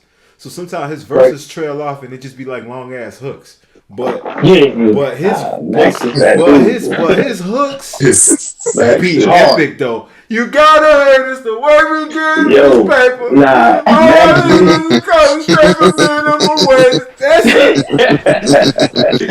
but yo, he's the wave for a reason. Like yo, the nigga flows. He would always come through and hit you with some other shit. You know what I'm saying? Like that Domain Diego album. Come on, man, that shit was hard. Like yo, Max. I got a pound of sour diesel on reserve. Come on, man. Yo, free Max B, the best song I heard from Jim Jones. I don't even remember the title of it, but it was hot because Mos Def was on it. Right. I said Mos Def. I was not expecting you to say Mos Def. Yeah, Yasin Bey was on there with Jimmy. Huh? Remember that? I said Yasin Bey was on there with Jimmy. Yeah, I'm gonna look this shit up right now and tell you. I didn't hear that. Ain't Nothing Like You, Black Rock. Okay. Speaking like ladies, Wikipedia. Oh, I remember that song. That song is hard. Yeah. But because of Mos Def, you're hard. saying. Okay. Yeah. Okay. And go listen to hold up. No. And on the real, Jim was saying some real shit in the song. Yeah. You know what I'm saying? But I think he was only saying some real shit in the song because Most was on, because Johnson was on it. Yeah. Nah, what you mean? Hey, keyboard Yo, album. see, that's what I'm saying. Niggas is playing Jim. We not gonna act like Jim ain't had the best verse on the song "Come Home with Me." But grandmother's is 31, grandma that butter is 34, grandma's my cup and the birdie. Come on, That's a Max B verse. Talk your shit. I don't know if you wrote that shit. Nigga, that was the hardest You wrote verse. that shit. I'll give you that. I'll give you that. Let Yeah. me. Jim was had the the best hardest verse. verse. Jim Jones, if you're watching this, I don't hate you or anything. I'm not a hater or anything, but I challenge We'll have to you. look at the writer credits. Yeah, I need to get the right credits because I Like don't. the writing credit. He ain't built like that. It's a song called Weatherman with Jim Jones, Stack Bundles, and Lil Wayne. Okay, go listen to that song. And Lil Wayne was in his fucking prime. He was Kevin Durant 2018 in that bitch on that song, right? And like you listen to that song, Stack Bundles, like it's not. He comes like he fucks with Wayne, right? Like he has a verse that's like, oh shit. Yeah. Now listen Yeah, to Jim he came Jones' with it. verse, bro, on that song. Yeah. It's like you could take the only reason he on the song is because he's like the nigga who put the song together. I feel you. That nigga paid for the studio He time. paid for the studio time. He put Max Stacks on. You know what I'm saying? He the reason Wayne showed up because he had to. But we don't need you on. What Puffy said to that nigga on the band, he said, you could make the song or you could not make the song. Make the song, yeah. That was like some Zen master ghetto shit. Yeah, Puff a trip, honestly, man. For real. Yo, hey, speaking of Puff, y'all niggas see that Shine Drink Champs? No, Hey, no. I saw a clip of it. Yeah, I saw parts of it. It was fire, and it's crazy. It's like that nigga was like reflecting, looking back on everything, giving like super respect to Puff. Like, okay, you know what I mean? Like, did Nori let niggas this ain't nigga really gonna finish like the this. story though?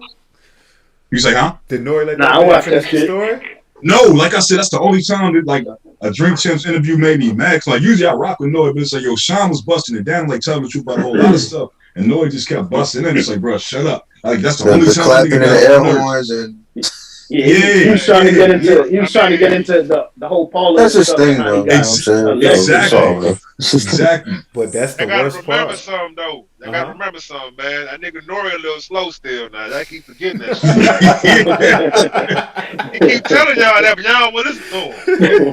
Right. You know what I'm saying? True as fuck.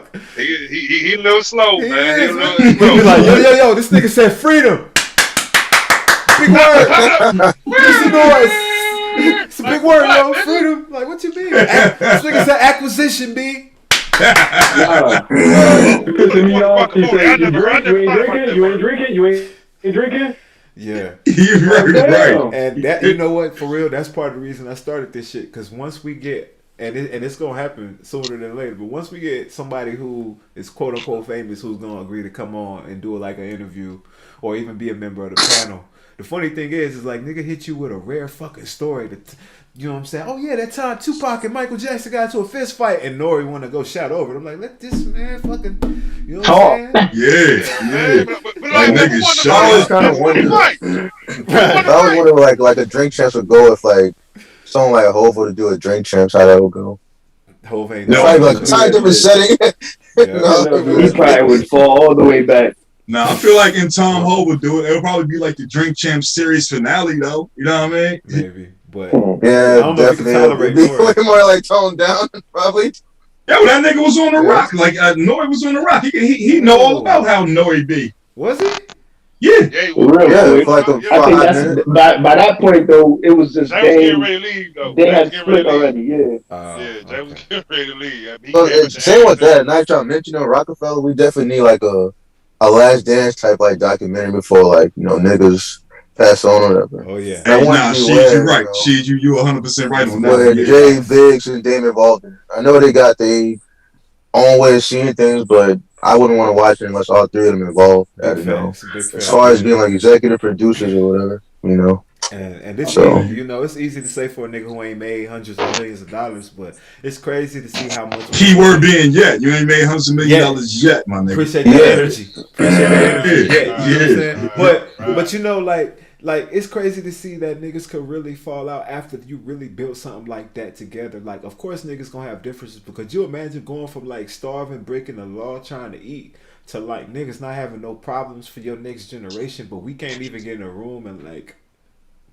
continue making money? We can't even get in the room and celebrate no more. Like how deep that shit must go. But too much flossing, too much Sam Ross. Yeah, at least he shouted him out though when he got the Rolling Stones. You know what I'm saying? When he got inducted into the Yo, that was not. Hey, Megawatts, you right. That was dope. That was dope. You know what I'm saying? He was saying like he can't erase what they built. You know what I'm saying? At least he gave him the credit and acknowledgement there. Like yo, no matter what we going through, the greatest hip hop dynasty of all time. Man. Oh, I ain't gonna say all that. Hold on now. Yeah, y'all gotta think about it. Death Row, you gotta mention got Kanye West conversation. DC, whatever, nigga. I'm gonna say Bad Boy. I mean, they're in the conversation. No limit. They started the conversation. Who you think Puffin Bang learned it from? I'm gonna go with the Rock still, man. Y'all gonna be mad at me on this one. Cash money, my boy. Cash money. Yeah. I mean, I'm be biased. I'll be biased, you know, as well as I'm not mad at Cash Money at all. Because Cash Money's still going to this day. Hey, if you really want to go, I'm gonna drop him one of y'all ain't even think about. But if you want to just talk about successful artists, Ruthless Records. This nigga finna say Insane Clown Posse. Ruthless Records, my nigga. Ruthless, man. I'm talking about. I thought he was gonna say Too Short. Easy Bone Thugs, just right there. They got $20-30 million. Like Ruthless Records has some artists, you know what I'm saying? NWA. That's true. NWA. Yeah. I don't know, man. I ain't gonna get that to. They all got robbed. Yo, hold up. Yeah, see, you know what? Check it out. I get definitely Cash Money. You know what I'm saying? It gets mentioned. I think No Limit should get mentioned. Death Row should get mentioned. You know what I'm saying? Rap a lot. Rap a lot.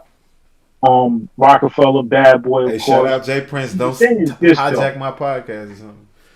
Yo, but the thing is this though. I don't know how true it is, but I remember a while back, Suge, I think, was like, "Yo, it wasn't just who was it? I think it was Suge, Irv Gotti, and Jay Prince. Yeah, it was like, yo, we need to do our own distribution. Oh yeah, all that got shut down, homeboy. Yeah, Suge, Jay Prince, and Irv. Yeah. That's just like how they did all the I'm saying, like all our ancestors out there in Black Wall Street. Like, oh, y'all niggas out here trying to get money on y'all own? Not no more. Yeah, because that was the gangster shit. Irv got the Feds came after Feds. Yeah, the Feds came after Irv. Jay Prince went through his thing with the fucking DEA agent and all that other shit. Sure, he got locked them niggas like Tulsa, Oklahoma. Right. Yo, check it out. I worked at Polygram Records like a couple of decades ago. You know what I'm saying? And when I was in there, because I used to rap when I was younger, and I always looked up to Andre Harrell, Russell Simmons, Puff. So when I got into the industry working at a record company, I quickly saw that the missing component to black excellence and black entrepreneurship in the music industry at the time was distribution. Yeah. Anybody can make a record. Anybody can have a record label. Anybody can have a record company. Everybody cannot distribute music worldwide. No comment. Like, what made you realize that? To be honest, I was real young at the time. I don't know what made me realize it. Yeah. I grew up, not the bullshit or, you know what I'm saying? I grew up around a lot of gangsters. Like straight up gangsters. Yeah, niggas pretty much, like, niggas is 80s babies that grew up in, like, any city, you know what I'm saying, along, like, the eastern seaboard. Like, yeah. And that's all it was. It was like, that's where the money is. The money is in distribution. The money is in moving your record all around the country and eventually all around the world. So if you have, at the time, like I said, because this is before the internet just completely decimated the music industry. Right. At the time, it was like you had to get like niggas in Texas, niggas in Cali was selling records out the trunk of their car. You know what I'm saying? And that's some gangster shit. Yeah. That's some gangster shit. That's called distribution. I'm distributing my own shit. What the fuck I need a record company for? You know what I'm saying? What that nigga Slim Thug say? I'm already platinum. And you know what? Exactly. You know what I'm That's saying? why Cash Money got that deal. You know what I'm That's why Cash Money. Yeah. So like when at the time when I seen, you know what I'm saying, like you look at MC Hammer. A lot of people laughed at MC Hammer because his shit was real poppy and shit. But at the time, MC Hammer had one of the biggest deals in the rap industry because when they came to him, he was like, I'm already getting that money out my car. You know what I'm saying? I'm already selling records. You know what I'm saying? I don't need you. That's in Oakland. distribution. Oaktown. You know what I'm saying? That's distribution. So like from like, you know, the niggas that I grew up under, you know what I'm saying, from their perspective, it was always go where the money is. The money is in distribution. You know what I'm saying? Anybody can make a record. The money is in distribution. The money is in this is what here it is. This is what hit me. This is what made me think that way. What made me think that way was I started seeing contracts while I was at the record company. And I started seeing that an artist made 3 points on an album. Yep. 3. 4 or 5 points on the album for big artists. And I broke that shit down. 3 points on the album. Let me see. A single sells for anywhere from $1 to $3. Yep, an album is $15. Your single was 99 cents, mine was $4. Exactly. You know what I'm saying? So you do the math, and it's like, so let me get this straight. An album sold for $15, the artist get 2-3 points off of that. That's not adding up. That's not proper math. So it's like 45 cents. That shit, and it's not even 45 cents. If you like do the math, because then you got all type of recoupments. So I was just about to say, some niggas gotta pay that advance back. And Cameron said it best. He said, first of all, niggas don't even talk to me about points. Talk to me about dollars, nigga. That's just made to confuse niggas. Cameron said that. Like, nigga, don't even start talking about 3 points. He like, nigga, how much, what's the number we talking about, nigga? What percentage we talking about? Oh, like Big said, that's my money never funny. He used to recouping. Stupid. Yeah. Yo, but you know what I want to ask y'all? Y'all know about I think Bruce Springsteen just sold his catalog. Oh, it was for like 100-something million, right? Yeah. Shit. And that's what I was about to say, right, was it 120 million? I don't know what it was. It was something big, but hold up now. Like Blaze just said, John Legend just also sold his catalog. Okay. Yeah. For $75. How much, like Blaze? I'm not sure. I don't want to say the wrong number, but I know he just, like a couple of days ago, it was published, he sold his catalog, his publishing.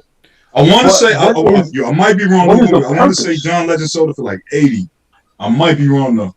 But here's the thing: no matter what he sold it for, but check it. No matter what he sold it for, what is the win? What is the win there? Because I'm not. I'm sorry. A couple of them have sold their publishing now. See, I think there's something coming. You know, I think no. If you sell that catalog and niggas give you a check like that with like all them M's, nigga, you selling everything. You feel me? So like, that's pretty much like, all right, why is that not a win? I think it's you say, huh? And this is why I say megawatts. What you say? I agree with megawatts. I'm asking, like, why is it not a win? Yeah. Well, especially in Bruce Springsteen's case, because he made that music years ago. And I'm old now. Right. I want to spend that money. I don't give a fuck about leaving. And it's not like he hasn't been paid off of it already for decades. You feel me? Yeah. This is just like a little extra cherry on top. This is what I'm saying. I'm older, so a lot of my references is bro, you saying it like I'm not 40 years old. Okay, cool, fuck it. So we old. So check You're right. We old. But check it. I say that to say this. I remember when Berry Gordy sold Motown for $30 million. Damn. Right? I remember that. Right? Then I remember the company that he sold it to sold it for $300 million. How many years after? Somebody, maybe 5, less than 5. Ooh, that's a crazy flip in like less than a decade. Like I'd have to look it up, but I recall that. I recall I remember him getting into money problems. So he sold Motown for $30 million. Yeah. I don't recall. He may have sold the Polygram. I think he sold the Polygram, or he may have sold to somebody else. Anyway, a number of years later, that Motown was sold for like $300 million. So when I see somebody selling a catalog, I'm thinking, okay, you sold your catalog for, I don't know, $50 million. Who's making $500 million off this catalog once you sold it? Because something is in the works. Nobody That's buys. That's what I'm trying to say. Here's the thing. You know? And I got an answer for that. Look, well, here's the thing. Something's in the works. But sometimes when you're in that position, right, you understand. It's like me selling a rare car, right? Like, I know when I flip this, who I'm selling it to, right? At some point, they're going to cash in for more, but that's not my concern, right? And sometimes it's the opportunity call. It's things that's not about money. You know what I'm saying? Like, he's saying Bruce Springsteen older. In your case, right, this is music you made years ago. You're cashing in on it now. That you've been getting paid off of. Yeah, you know what I'm saying? And let me put this in perspective. I just started watching this show, this old show, but don't spoil it for me if y'all already seen this show.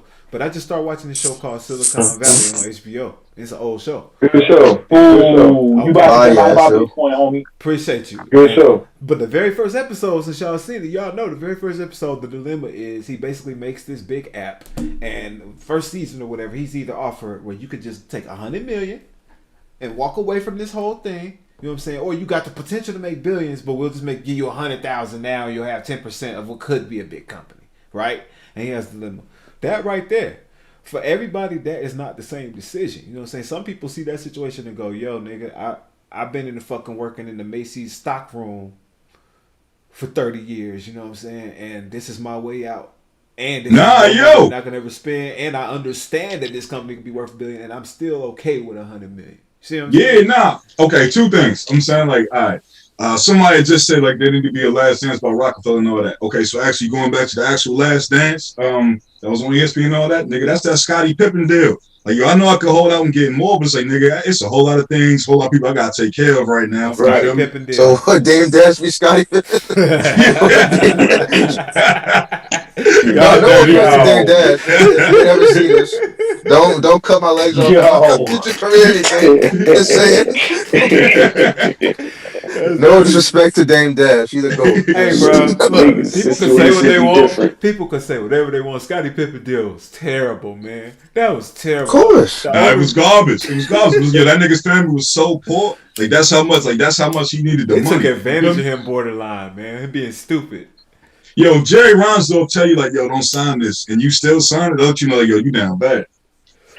But the owner could have cut him a check if he loved him like that. He could have just been like, but he, nigga, I don't love you like that. That's the paper, man. Once that thing signed, that's not even on the job to cut him a check like that. Contract. That's what the judge gonna tell What's me. Kyle Kuzma making right now? Whatever it is more than Scottie Pippen made. That's facts, though. 6 championships, man. That's facts, though. Oh shit. That's cold-blooded. But check it. What I'm saying is, whoever John Legend and Bruce Springsteen sold their catalog, they're gonna make more.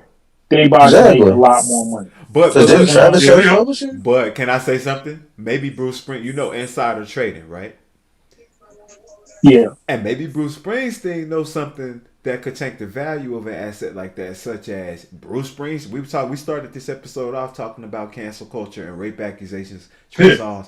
If a nigga know I'm about to get Me Too, for instance, that's something that could tank the value of my, you know what I'm saying? That nigga Bruce, like, hey, hurry up and take it now because these tapes come out. I get this off of $30 million. It might be worth $300 million if I was that who you think I was, but if the scandal falls off, this because once TMZ put this story out, it's not even gonna be worth $5. See what I'm saying? I'm just throwing scenarios out there. You know what I'm saying? Everybody's situation different, man. It's wild. I just know somebody about to get paid. Oh, yeah. Somebody about to like, yo, but nah. You about to hear his music in a whole bunch of movies and TV shows and commercials and shit. Burger King commercials. Oh yeah. That's coming down the pipeline because even L.A. Reid sold his catalog like a few months back. You know what I'm saying? And he had a lot of other people's catalogs. So like something is definitely coming down the pipeline. But that's all Travis sold his, I think, for like $50 million or something like that. I think to something. Travis Scott. Travis Scott. Same with No ID and RZA. They sold their publishing, so some I shit don't coming understand that they know about. I don't understand this shit. But you know why? This is what I don't get. Man. No, but this is what I don't get. All right, check it. All right, Bitcoin, right? Bitcoin is decentralized. Nobody owns Bitcoin. So my mind state is really in this decentralized place.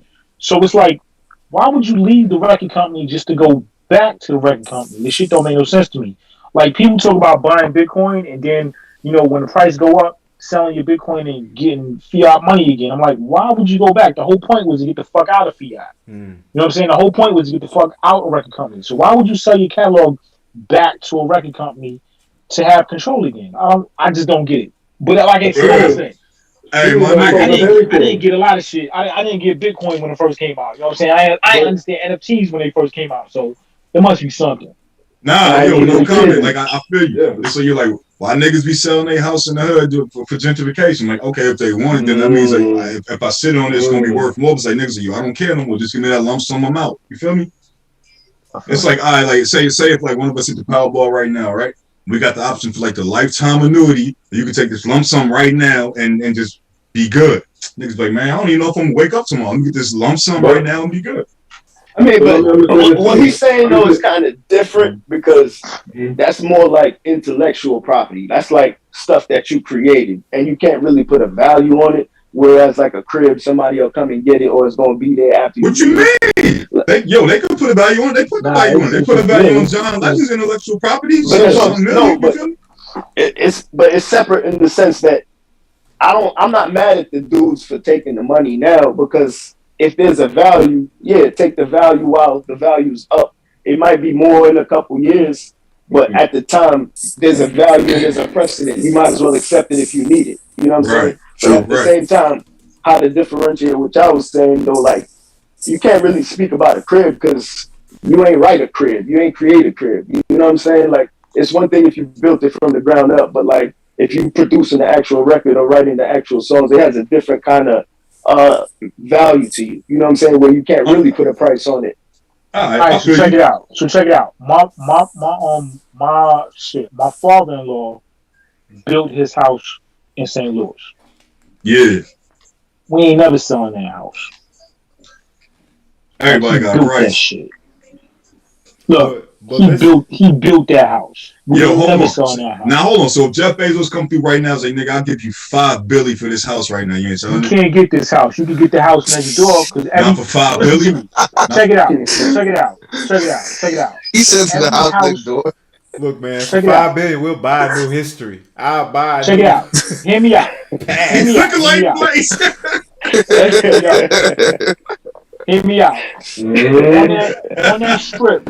On the strip where he built that house, he was first of all, he was one of the first people to build a house there. He was definitely the first black person to build a house there. And his house is surrounded by millionaire houses. They call it Millionaires Row. You know what I'm saying? Yeah. You got all these big ass millionaire houses, and then you got his nice, humble home on the corner. Yeah. In the prime spot. You know what I'm saying? It's a beautiful house. He built it and designed it, and he architected. He did that.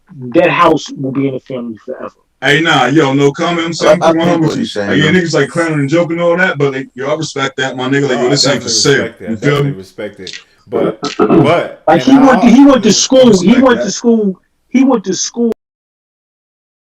House. He's not even a builder. He's a fucking journalist. Yeah. No. First of all, shout out to and he taught himself how to read. You know what I'm saying? Like, keep on going with it. Yeah, shout out to that. Shout out to a man building a house from the ground up. And I think it is some sense and pride, respect and pride, man. And I'm just playing the devil's advocate here and saying that, we all know, if you don't know what eminent domain is, right? And I'm gonna be real with you. When gentrification comes through, when they you put me back on my heels. Exactly. Because when they offer you that cash, it's not really an offer. It's like, eventually we coming for this spot, nigga. But we giving you this chance to take the easy way out, or you can get fucking deboed out the whole shit. Nah, eminent domain is niggas like that's the niggas way of telling like, But Eminent domain is a nigga's way of saying like, yo, get down and lay down. Yeah, get down, lay down. but I believe what No Comment was saying though. You know, I peeped the angle. Like Hov said, you know, gentrify your neighborhood before them people do it. Yeah. You know. But I respect So it, man. I ain't built nothing from the ground up. I'm sure I would feel the same way if I built a spot from the There's ground mixed up. emotions about the way Hov did it though.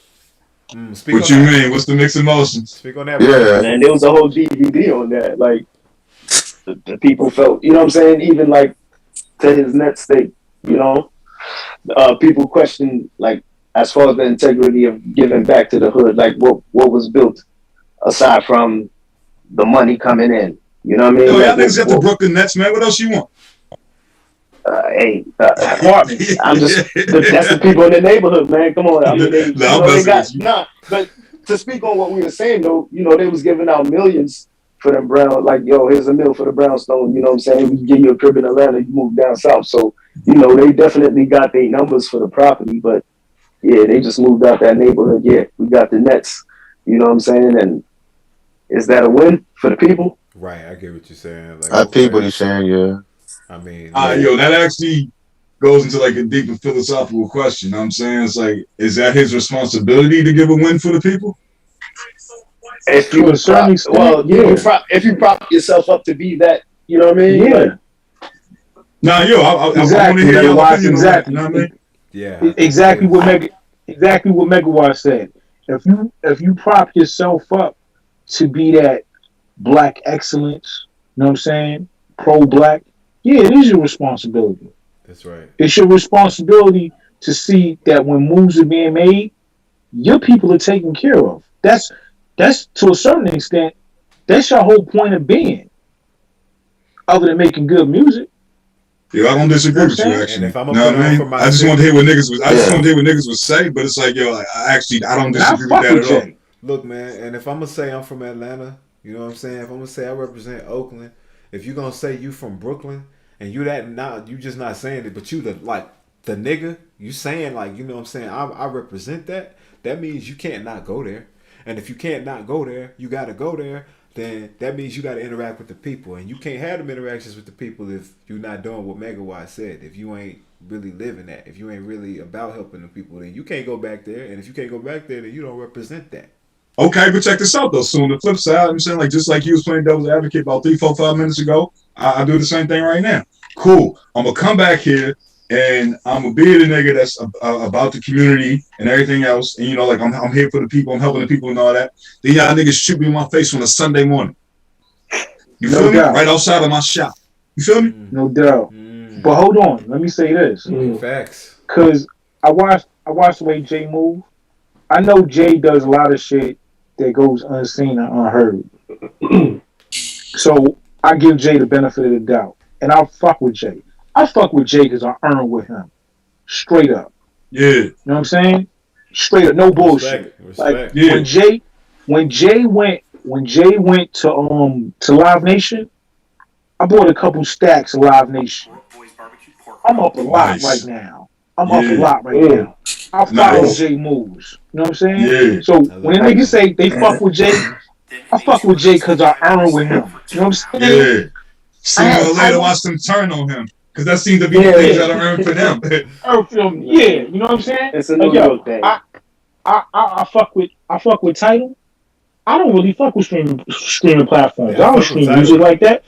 But I fuck with Tidal. I pay My for nigga Tidal. No Comment said I about fuck Walkman. with Jay. Yeah. Yeah, I fuck with Jay. I fuck with Jay, so I'm getting Tidal. You know what I'm saying? I think feel he you. left Tidal. He moved on to something else. Is that right? I don't know. I mean, Yeah, is if it he called did- equity? He sold his stake in it, yeah. Yeah, so yo, I he did. jumped I didn't ship. even know that. Like, how long Yeah. ago? I didn't even know that at all. Like a year ago? I think like a year ago. Wow. I thought more than that, but yeah. I was down halfway. Yeah. Yeah. Halfway out of my mind music on 9, blasting Johnny Hathaway.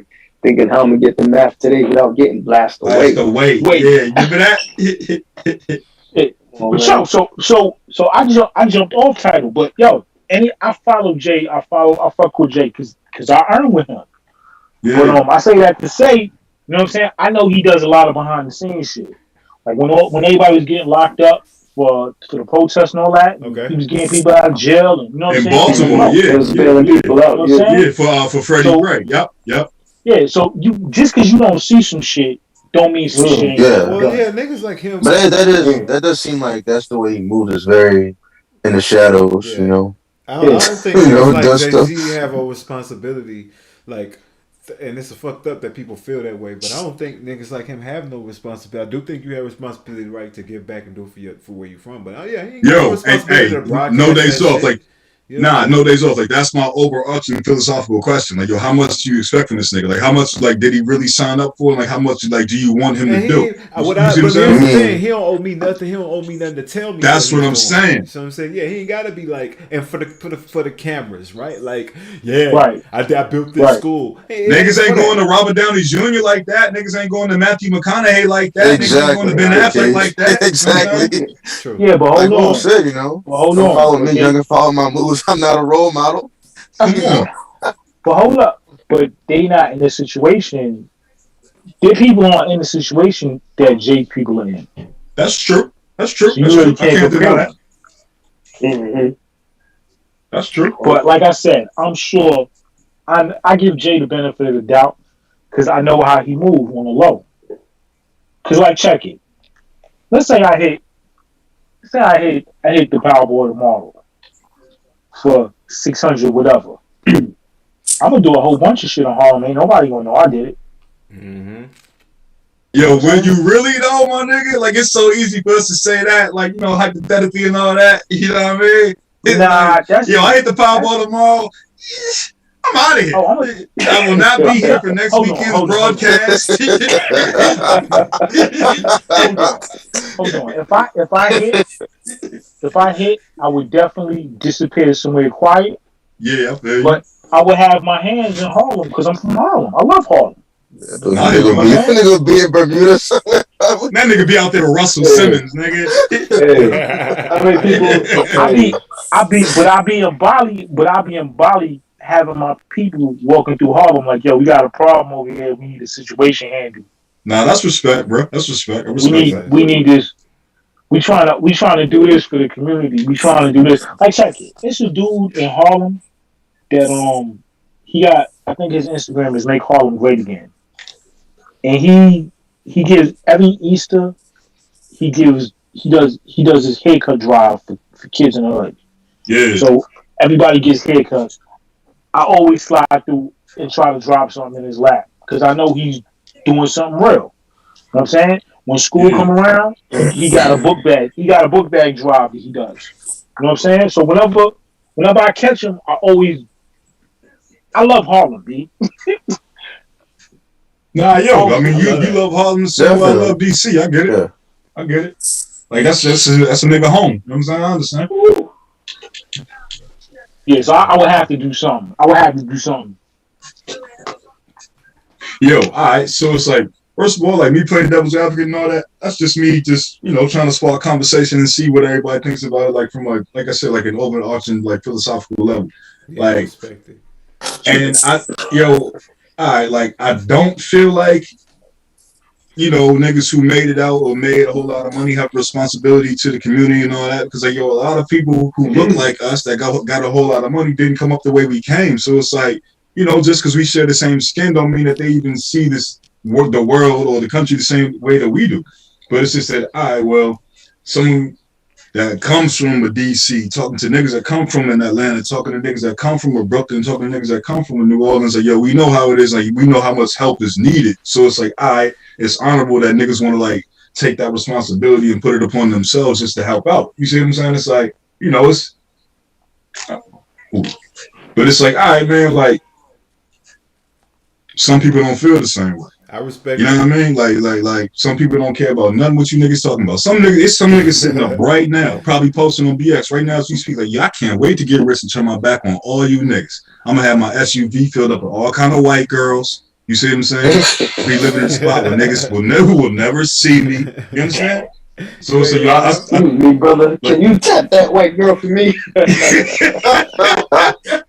You ain't wrong. You ain't wrong. That But, means we have and my nigga crazy. like Blaze said before we go, he said let's speak. Make sure to speak on these fucking PUAs, or I shouldn't say it like that because they not all bad. But I don't know if y'all had any thoughts on PUAs. Fat Kid, you had something to say, man. PUA. Pickup PUA. artists. Oh, okay. Oh, Alright. Nick. And I'm gonna get something to drink. Right. I mean, I don't think it's necessarily a bad thing, but I think, and we kind of touched on, when we was asking niggas how you learn your game, and I don't really think it's something you can really teach a nigga. I think you can teach a nigga like how to improve their dress, how they dress. You can teach, you could be a personal trainer and help people get in shape, but you can't really like put niggas on how to meet women, right? Yeah, niggas still got lift the weights. Nah, my old head told me the best game is no game. So, you know what I'm saying? So, it ain't no playbook where you can read and you can pick all this women. You just got to be yourself and know how to move, you know what I'm saying? Exactly. It ain't no one recipe thing. Yeah. But that nigga Nas say, I got no game. I ain't got no bitches game. Understand my story. When we was on last week, it was like, I don't got no game, but you right. Like, and a nigga, even if whether you got game or you a nigga who don't got game, what can I tell you? It's like, was somebody, man, I wish I remember what rapper it was. Might have been 50 Cent or somebody, but he was talking about how, like, even if a rapper is or somebody is the biggest celeb in the world, like, you know how, like, Nelly, he had the same lunatics behind him, right? Even when you the hottest artist in the game, you can't make another person a star. You know what I'm saying? You can't make the people all like somebody. You could put somebody in front, you could throw them on the verse, you could keep shouting their name, but they either are or they aren't. Yeah, that's true. You know what I'm saying? Exactly. And it's like that with women. I can get all the hoes, or you might get all the hoes. I know I don't. You know what I'm saying? But I can't just come around you and just be like, yo, man, just slide me something on. It don't work that way. You know what I'm saying? Right. Oh no, you gotta be yourself though. At the end of the day, you gotta be the best. The best Johnny Cage you can be, the best Megawatt you can be, the best No Days Off you can be, the best Fighting Blades you can be. You just gotta be the best version of yourself. There's someone out there for everybody. Like there's some woman or guys, however you may get down, hey, I ain't coming for nobody or anything like that. Nah, this is a heterosexual podcast, homie. I know. I'm just a direct show. You know what I mean? Oh, exactly.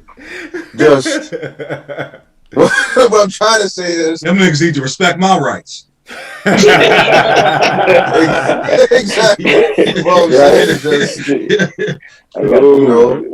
there's someone out there for everybody. There's some chick that's gonna definitely think you the flyest, coolest nigga she ever laid eyes on, ever ran across. Man, whether my best advice is to not give a pop a pimp out there, or whatever. It might not even be that. It might not even be that, because like Patrice O'Neal said, females like niggas for different reasons. Oh, I'm funny? That's all it is. Exactly. The late great my Patrice best O'Neal. advice. Yeah. Just don't give a fuck, man. You know what I'm saying? Yeah. Got the I don't give a fuck in me. It's stuck in me. Like when you approach them like that, it's like yo, it's your loss kind of thing. Like yo, you gonna talk or you're not. You know what I'm saying? And they'll reciprocate because they'll pick up on that energy. Like yo, time is money. Check this out. Check this out. You know how I met my wife? I met my wife giving a chick a ride home. I was at work. I was in the back of Brooklyn somewhere. The dude I work with was like, yo, she need a ride home. She live in Harlem. You live in Harlem. Why don't you give her a ride home? I was like, all right, cool. Drove all the way from the back of Brooklyn to Harlem. The whole time we talking in the car, I'm saying whatever comes to mind. I'm not holding back. I'm saying whatever I want. We arguing about shit. We got different opinions and shit. Because the whole time I'm thinking, I'm never going to see you again. Right. But I can say whatever the fuck I want to say. It don't matter And what I say. matter. It don't matter. Patrice Never gonna asked, see you again. And what happened? She loved it. Married now. Yeah, just like in Living Color. And we still together. Oh. 10 years later? You know what I'm saying? But you're not wrong. Like you said, women like men for different reasons. You know what I'm saying? A guy is not gonna be around or go out with a woman he's not attracted to, even if she's getting money like that. You know, except for guys, it's extreme cases where like, okay, he ain't got nowhere else to go. Sure, you know what I'm saying? Right.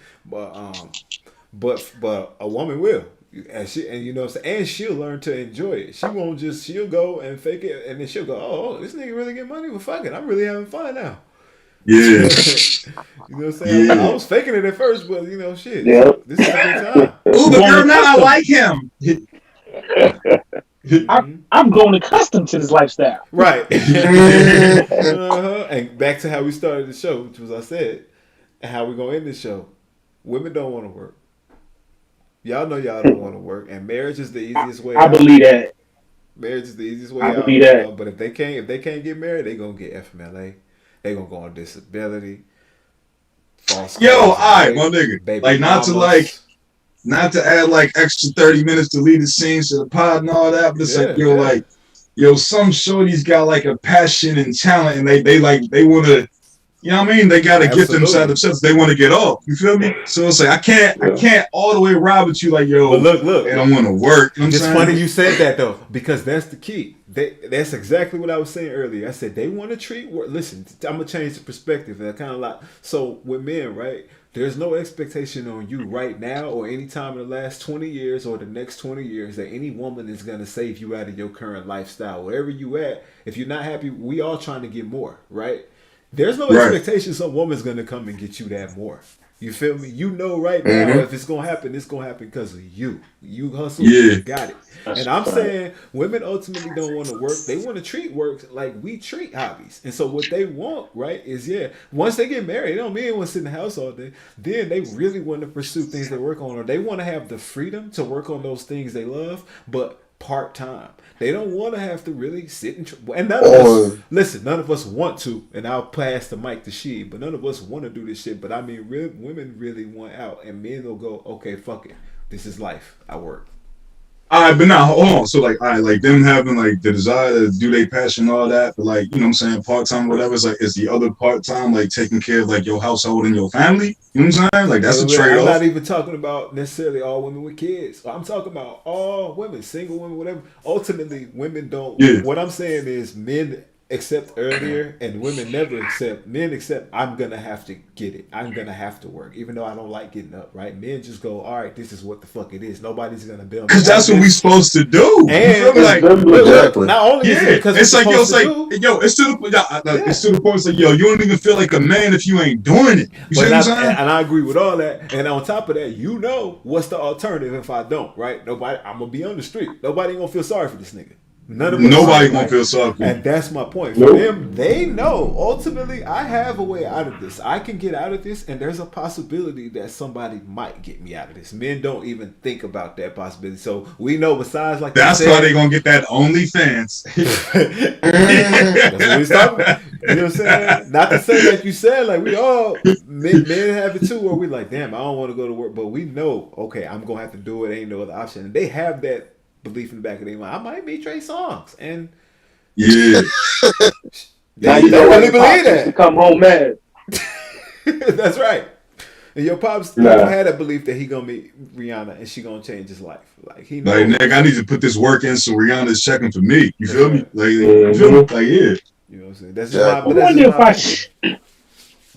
wonder if I shave my balls and got OnlyFans. What? Hey. At this time, we'd like to remind you that the views expressed by no comment of are his and those alone. If I shave my balls and then got Botox, so my balls smooth as an egg. Can I do an OnlyFans and get off one? I could probably. I might be able to do good. This nigga's entire like OnlyFans content or clients would be like a bunch of like Thai niggas over in Bangkok. Like that's not the OnlyFans you want. The lady boy. That's not. Like, yo, this that's nigga's not really what I was popular in thinking. Singapore. Y'all sick, man. Oh. Yeah. Well, I'm speechless, man. I don't know what to say. I have no idea what to say to that, bro. Now, y'all put it like this, though. Okay, just case in point, right? Like, real quick, 'cause I know niggas about to wrap it up. All right, everybody's seen the movie ain't Dead got no Presidents. timer on this bitch. Yo, everybody's seen the movie Dead Presidents, right? Yeah. All right, so remember, like, after I can't even remember Lorenz Tate character's name, but like after he came back home from the war, and that nigga Cuddy was like smashing his girl, like he was while he was out there in Vietnam. Okay. And so it's like, you remember the part when like the nigga Cuddy was like, I used to love to bring home the groceries. You know what I mean? Because like yo, like that's like an inherent like male characteristic. Like yo, I used to love to bring home the groceries. Because like yo, you bring home the groceries, like yo, you the provider, you the leader. Like you know, we looking at big man to hold us down, hungry. Like big man got it. You see what I'm saying? So it's like niggas is wired to work. Like niggas is wired to feel like the man. You see what I'm saying? Mm-hmm. Mm-hmm. Like it's like there's like a point of it to where it's like it's not even psychological. It's just like what do you call it? Like anthropology, whatever. I guess it's just like animal instinct, or like what a man and what a human male is supposed to do. We saying the same thing. We saying the same thing, which is men have that instinct and women don't. And my only point making that earlier was that it seems like other races of women, Latinas, whites, Asians, that they just acknowledged earlier, right? I don't necessarily want to work my whole life. They get married. You know what I'm saying? That's the easiest path of least resistance to not have. And it don't say they don't mean they not gonna work, but it means now. Yo, it's not, a Mexican girl will have a quinceañera and then like 3 weeks later be married. Yeah, because they like boom, and that don't mean they ain't gonna work, but it means now I don't have to work. Like, no, they don't waste no time, bro. Yeah, so that's just my opinion, man. But our black women, they want to be career women, or they want to prioritize being baby mamas over getting married, and then so they wonder why like they not married, they not out of the workforce, and then come on schemes, all the shit that we talked about, man. Hey, bro, it's funny that you say that though. It's like, all right, so like, Shahrazad Ali, she was holding like a speech. Someone said maybe like late '80s, early '90s, talking about like, you know, like the effects of feminism on like the black community and everything. So it's like she's talking about how like feminism has warped the mind of like of our women. You see what I'm saying? Like, yo, what I'm gonna do? I'm gonna post that video in like the little recap, whatever, because like she touching on everything that you was just alluding to right there. Dude, it's like, yo, y'all want to be independent, y'all want career, all this, and it's like, well, look at what the trade-off is. You see what I'm saying? Like, now you don't even. Now you've like made a rift in the relationship with like your natural partner, the black man. You feel me? That's like fly shit though. What you say? Fly shit. Hold up. Go ahead. No, speak. No. You got it. The fly shit is that was a part of the FBI's COINTELPRO program. Let's talk about it.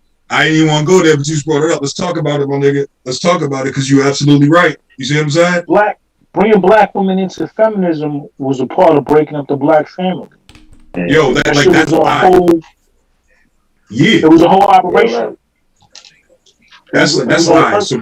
So pretty much that's like them saying back in the day, right? You know how we had like Black Lives Matter and all that. Like now, a couple years ago, it's like, yo, that's them saying like, yo, all lives matter back then. You know what I mean? Like, yeah, and he's right. And just to dilute it. Remember when it started? They were like women were moving to housing projects, and they'll literally come in and search the units to ensure that there's no black male. No man in the house. Yeah, what president did that? It wasn't Wilson. Was that? Was that Johnson? Nixon or Reagan? I don't remember. Nixon or Reagan? Nah, it was before Reagan. Yeah, it was definitely before Reagan because like by the time Reagan came in office, he was just picking up where I'm saying. You know, the previous quarterback left off. Like, nigga, just follow the playbook. You know what I'm saying? Let me just say this in. Huh? I'm gonna say before that, you know, I don't know if y'all boys know about Let's Make a Slave by Willie Lynch. But like he said, you know, like Willie Lynch said in that letter, you know, we take the biggest, blackest, you know what I'm saying, strongest dude, we fuck in front of everybody, we kill him, do all this shit. So the female's like, why the hell am I gonna follow him? He getting fucked by the white, you know what I'm saying? He getting fucked by the white, so why am I following him? Literally. That same pattern is still following today when you got single moms telling their kids like, you know, telling daughters like, you know, go get you a job, go get, you know what I'm saying? You don't need no dude. and tell their sons, like, you know what I'm saying, you know, be sissy, you know, be feminine, you know what I'm saying? So it goes way back. Yeah.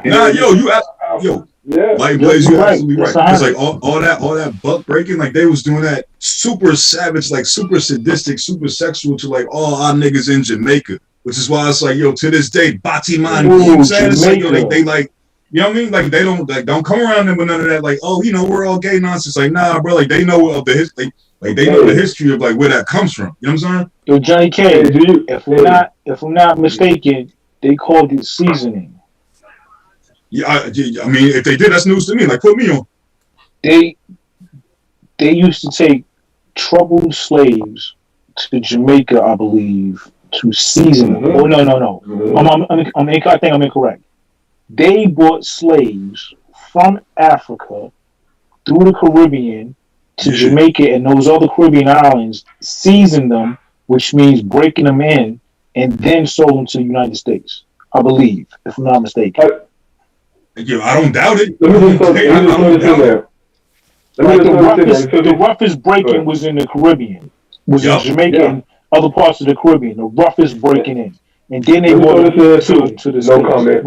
I don't mean to cut you off. No comment. But since we talking about Jamaica, since we talking about Jamaica, I don't know if you boys know about the Derby's dose, but that's basically where they had one slave or the master. In Jamaica, they had one slave or another master. There was shit in the dude's mouth. Then they would gag him for 4 or 5 hours until, you know what I'm saying, and try to make him swallow another person's shit. You know what I'm saying? So again, you know what I'm saying, you got your female, your wife and all this watching this. How can she respect you? You know what I'm saying? Why should she follow you? Why should she feel like you were gonna protect her if she's witnessing all this atrocities? You know, like, so imagine, what you just said, it's like, damn, niggas ain't really, I didn't really think about that before. Like the psychological effects of that woman seeing like what's happening to her like natural born partner. You see what I'm saying? Like what kind of confidence does that instill in her partner? You understand? Like as a man. And you no, go ahead. Once again I'm saying, like not to get super philosophical with it, but me and my cousins be having these kind of conversations all the time, right? So it's like, all right. Even though the white man don't want to admit it and wish he could erase history, the white man has to admit this year, like, us Negroes came first. You know what I'm saying? But all the little science and technology and knowledge they got, they have to, that's facts. Yeah. You know what I'm saying? They don't want to admit it, but that's facts. Okay, so if we came first, nigga, like, Johnny, yo. Who's the original man? We were. That shit. The Asiatic black man. The exactly. The planet Earth, father civilization, God of the universe. That's us. Exactly. Go ahead with your thought. Nah, my fault. I didn't mean to cut you off quick. Nah, go ahead with your thought. That's all I wanted to put out there. Nah, I was just going to say. It's like, we was original. Keep going. Yeah, so it's like, all right. So it's like, yo, my man, all these niggas learn from us, B. First of all, we made all these niggas. All these niggas came from us. You understand? Like, yo, you can watch True Romance that was written by Quentin Tarantino and, like, have him, you can see the little scene he's talking about with, like, Sicilians and their origin, like, how everything came through the Moors and all that. I say all that to say this, man. Like, there was a time when the black man was the ruler of the entire earth. You feel me? Niggas talk about slavery. We niggas talk about Jews and this, that, and the third. Nigga, read the Old Testament. Jews learned slavery from us. Nigga, build my pyramid, homie. Yeah. You see what I'm saying? Yeah. I'm sitting back chilling. So I say all that to say this. It's like, yo, is what we going through in 2022 in America in like 400 years ever since you came over, it's like, is this some kind of like divine karma for how we treated niggas when we was on top of the earth? So remix. I don't know if I would say it's divine karma. I wouldn't say it's divine karma. What you would say? I would say, all right, if I go back to lessons, why was the devil created? To show and prove that the original man wouldn't fall victim to the devil's uncivilized nation. Yeah. And he could snap out of it within a day. You know what I'm saying? Yeah. But I will say this much. Let me play devil's advocate. You see everything that's going on in the United States right now?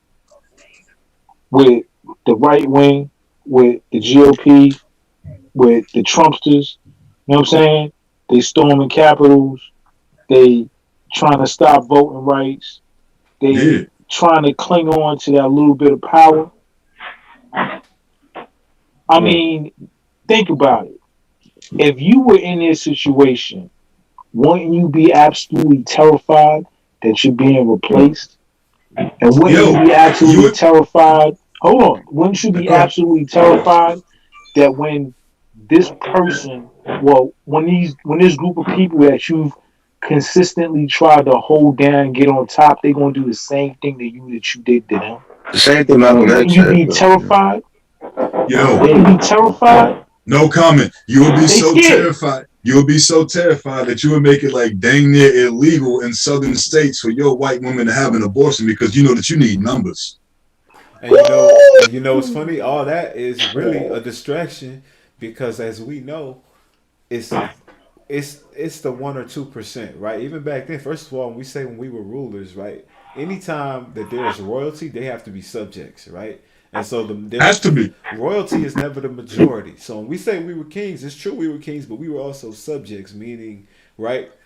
Everybody couldn't be rulers. You see what I'm saying? And it's no different now. So we talk about black this and white that, but the truth is, it's the 1 or 2% that's keeping us engaged in this whole racial debate. It's pretend. Because niggas with money is all on the same team. That top 1 or 2% is not just white. They happen to be majority white, but they all on the same team trying to fuck the little guy. And they happy when we all beefing over like black and white.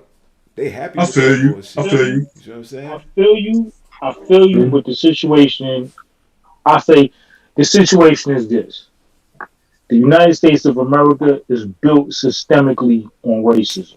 Yeah. So whether you racist or not, if you white, you have a certain carte blanche. You have a certain privilege. And if you black, you have the exact opposite. The exact opposite. You know the polar opposite. You know what I mean? Yeah, because it's systemically, it's systematically made that way.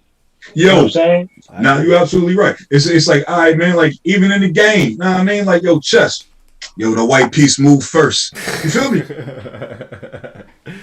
You feel me? You know what I mean? Like, it seems trivial, but it's so psychological. No doubt. But yo, I want to hear on something you said, Johnny.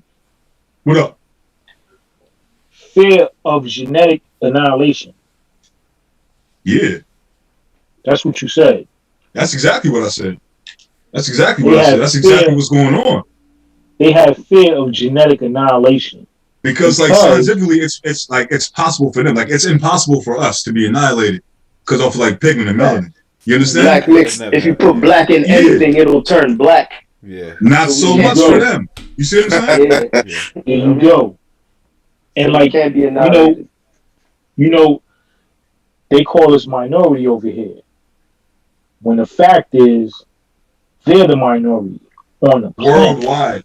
Worldwide, they're the minority. You know what I mean? Globally. So it's like, all right, exactly. Niggas ain't, contact any other life forms yet and other planets and all that. So as I know it right now in 2022, universally, when they find they're the universe's minority. And when they find somebody on another planet, they probably gonna look like me.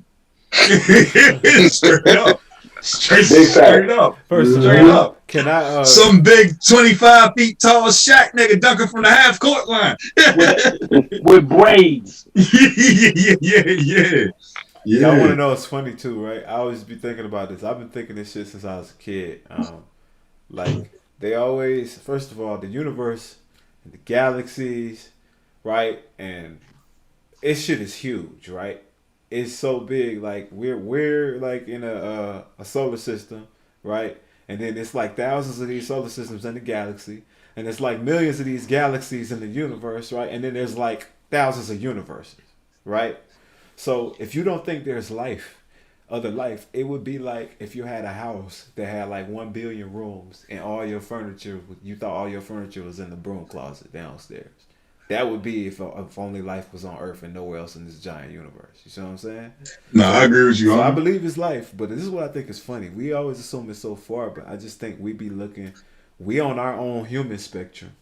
And so we've been to like Mars, or at least had drones and shit go there, and it's probably life there, but it's just not on our spectrum that you're not gonna see it. Maybe they don't just walk around like us. It could be like a tree, but not look like a tree. You know what I'm saying? Right in front of a nigga face. Yeah. It's just like, where's life? Where's life?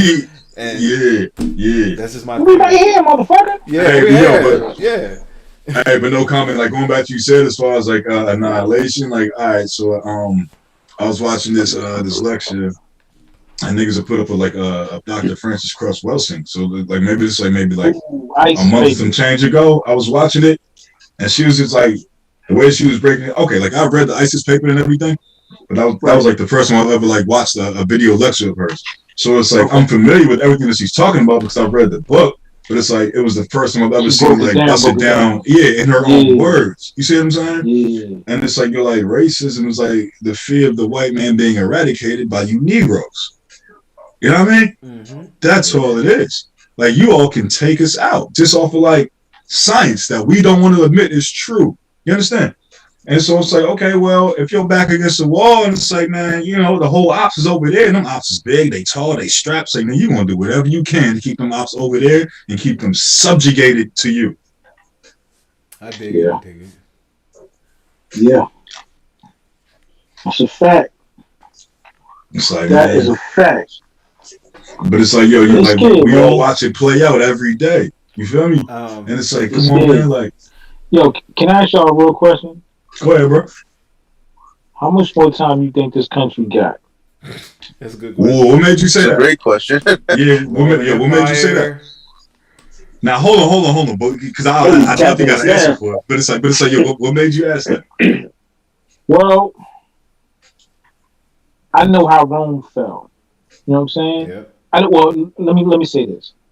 I know I've read how empires fall, and empires, to a large extent, fall from within. We live in an empire. We know we live in an empire. Yeah. This is an imperialist nation. You know what I'm saying? And proud of it. Yeah. This empire goes all around the world and tell people what they can and cannot do. Yeah. They make war all around the planet.